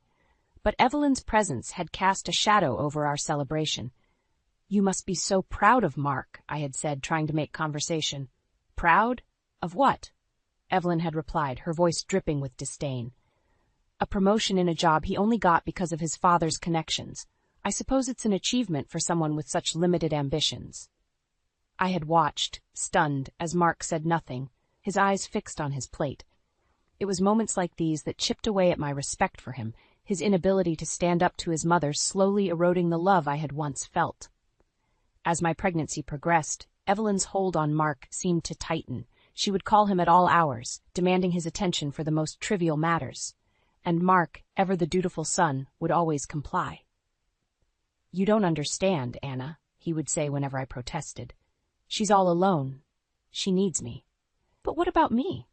What about our baby?" These were questions I stopped asking, knowing I would never get the answers I sought. And now, as I prepared to bring our child into the world, I realized how much I had lost.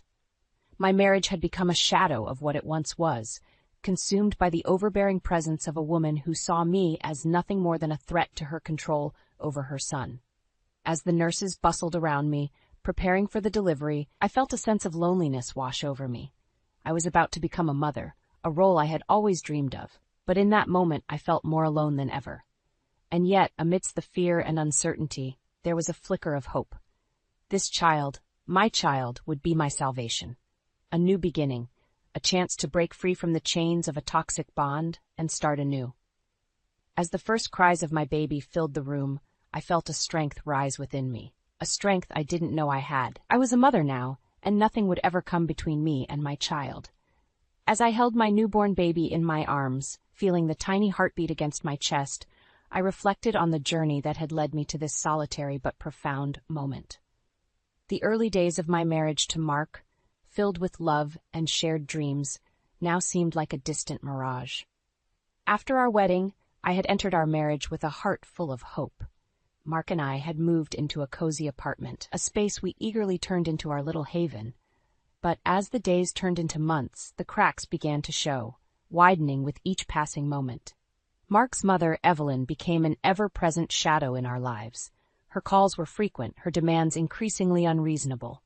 Each time the phone rang, my heart sank, knowing it would pull Mark away from me, from us. I remember one evening, Mark and I had planned a quiet dinner at home. It was rare for us to have time alone, and I had spent the afternoon preparing his favorite dish. But just as we were about to sit down, his phone rang. It was Evelyn, and she needed him. Her car had broken down, and she insisted Mark come to help her, despite my suggestion to call a roadside assistance service. "Anna, she's my mother. I can't leave her stranded," Mark had said, his voice tinged with frustration. "But what about us, Mark? What about our plans?" I had asked, my voice barely above a whisper. He didn't answer, just grabbed his coat and left, leaving me alone with the dinner I had so lovingly prepared. That night, I ate alone, the silence of the apartment a stark reminder of my growing loneliness. As my pregnancy progressed, I hoped it would bring Mark closer, that the prospect of our own family would shift his priorities. But the opposite happened. Evelyn's calls became more frequent, her reasons for needing Mark more absurd. And Mark, trapped in a cycle of guilt and obligation, never said no. I tried to talk to him, to make him see how his actions were affecting our marriage, but my words fell on deaf ears. "She's alone, Anna. She has no one else," he would say, his eyes pleading for understanding. "But what about me? Wasn't I his family too?" These were questions I asked myself every night as I lay in bed, Mark often absent, attending to his mother's latest crisis. And then, the day my water broke, the day that should have been the happiest of our lives, Mark chose Evelyn over me, over our baby. It was a betrayal that cut deeper than any of her harsh words or his broken promises. In the hospital, cradling my baby, I made a decision.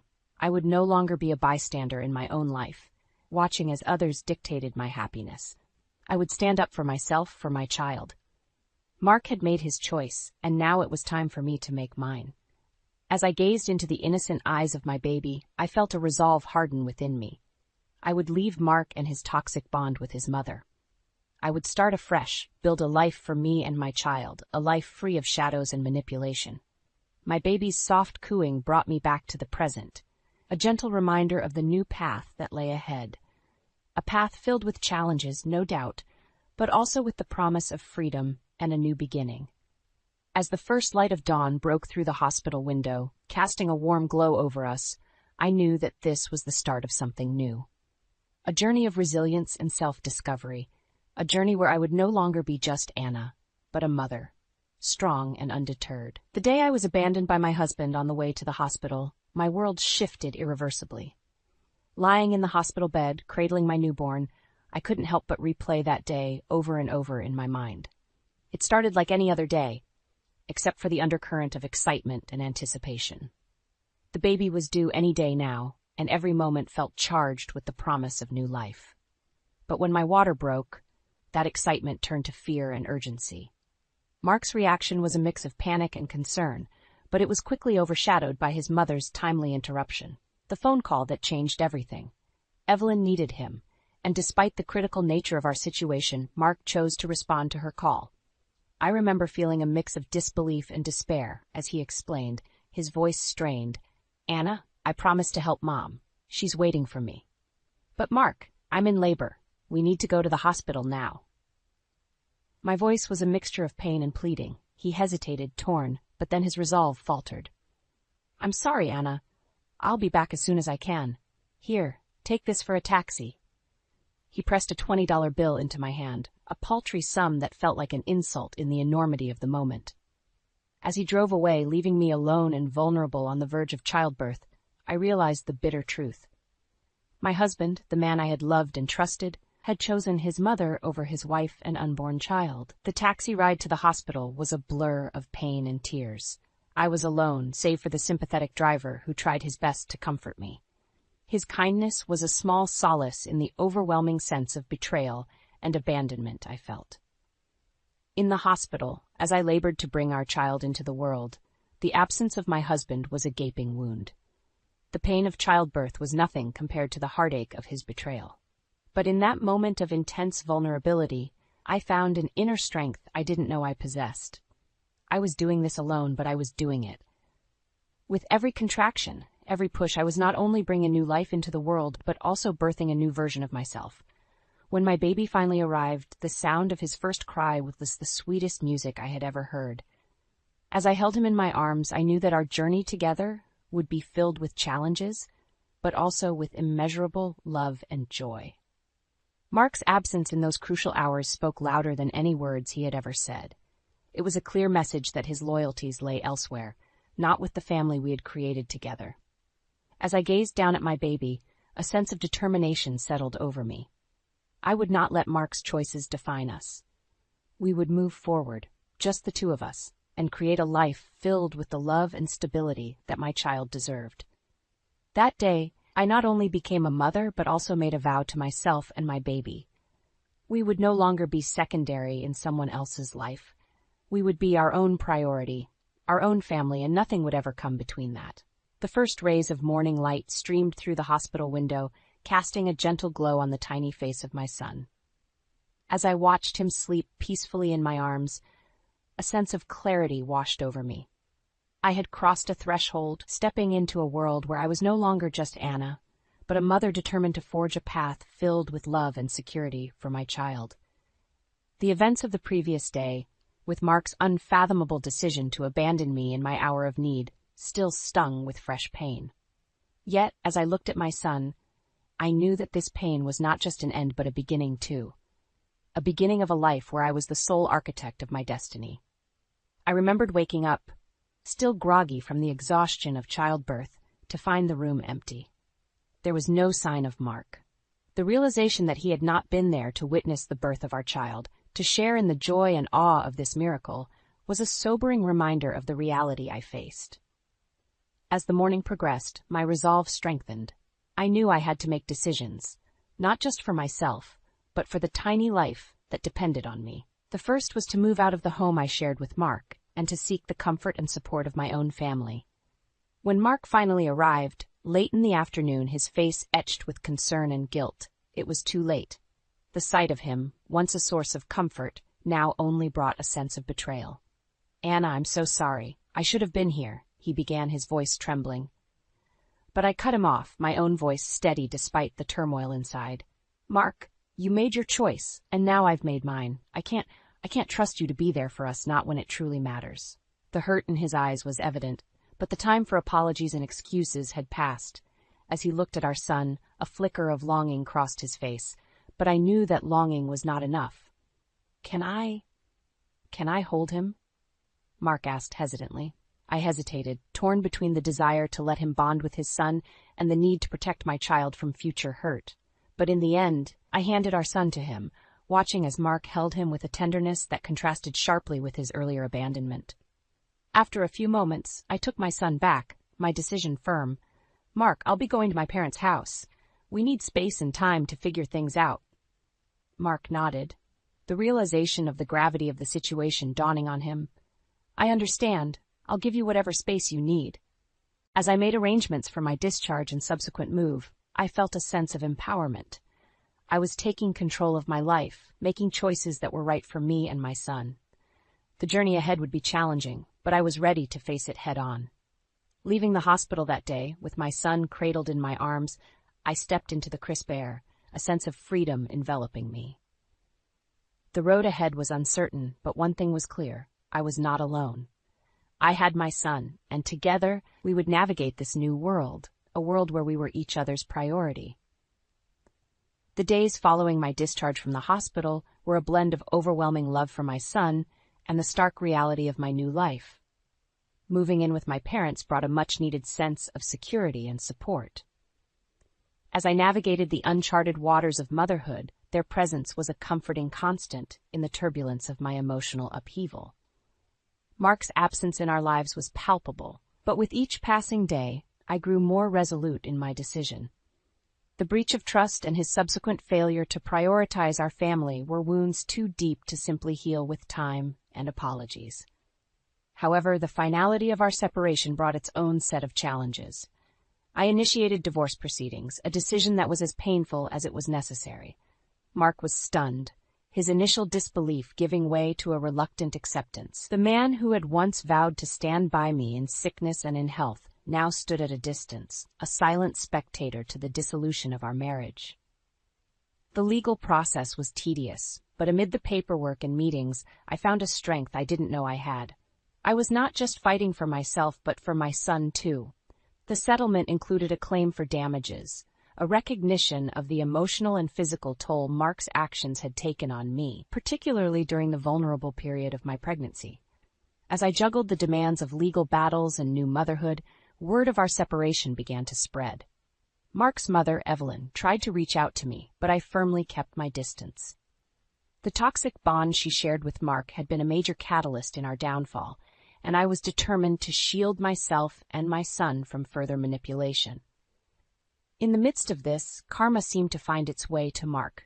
His reputation, once that of a loving husband and doting father, was now tarnished. His colleagues and friends who had once admired his commitment to his family now viewed him with a mix of pity and disdain. The man who had prided himself on his familial values had fallen from grace, and the community's judgment was swift and unforgiving. As for me, I found solace in the little moments with my son. His first smile, the way his tiny fingers wrapped around mine, the soft coos as he drifted to sleep. These were the joys that filled my days and gave me the strength to keep moving forward. Slowly but surely, I began to rebuild my life. My parents, ever supportive, were my pillars of strength, and my son was my beacon of hope. The journey was not easy, but it was filled with small victories and immense growth. Looking back, I realized how far I had come. From a wife overshadowed by the influence of a controlling mother-in-law, to a single mother standing on her own 2 feet, the transformation was nothing short of remarkable. And as I lay my son down to sleep each night, I whispered promises of a better future. A future where we were not defined by the past, but shaped by the love and resilience that had brought us this far. Years have passed since the day I made the decision to walk away from a marriage that had become a shadow of what it once promised. As I sit in the quiet of my parents' garden watching my son play, his laughter a balm to my soul, I reflect on the journey that brought us here. The path was not easy. There were moments of doubt, nights filled with tears, and days when the weight of single motherhood felt overwhelming. But each challenge also brought with it a lesson in strength, a testament to the resilience of the human spirit. Mark, once a central figure in my life, now seemed like a distant memory. His attempts to reconcile, initially frequent and desperate, had slowly dwindled over time. The last I heard, he had moved to another city, a consequence of the life he had chosen. His mother, Evelyn, remained a part of his life, but their bond, once the cause of so much pain in mine, was no longer my concern. My son, now a vibrant and curious little boy, was the source of my strength. His presence reminded me daily of the decision I made, not just for myself, but for him. A decision to break free from a toxic environment and provide him with a life filled with love, stability, and the freedom to grow. My parents, ever supportive, had been my rock through it all. They had embraced their roles as grandparents with a love and dedication that filled our home with warmth. Their support had been invaluable, giving me the space and strength to find my footing as a single mother. As I watched my son, I couldn't help but feel a sense of pride in the person I had become. The journey had reshaped me, not just as a mother but as an individual. I had found a sense of purpose, a clarity that only comes from facing and overcoming life's trials. Life, I realized, is a tapestry of experiences, each thread woven with moments of joy and sorrow, victories and defeats. My story was no different. It was a story of love lost and found, of betrayal and forgiveness, of falling down and rising up stronger. In this moment of reflection, I knew that the road ahead would have its own set of challenges. But I also knew that I was no longer the woman who once felt helpless in the face of adversity. I was stronger, wiser, and more resilient. As the sun set, casting a warm glow over the garden, I called out to my son. He ran to me, his face alight with the simple joy of childhood. And in his embrace, I found not just the love of a child, but the promise of a future filled with hope and endless possibilities. Life had come full circle, and as I held my son close, I knew that this was just the beginning. A beginning of a new chapter. A chapter where we were the protagonists of our own story, a story of triumph and resilience.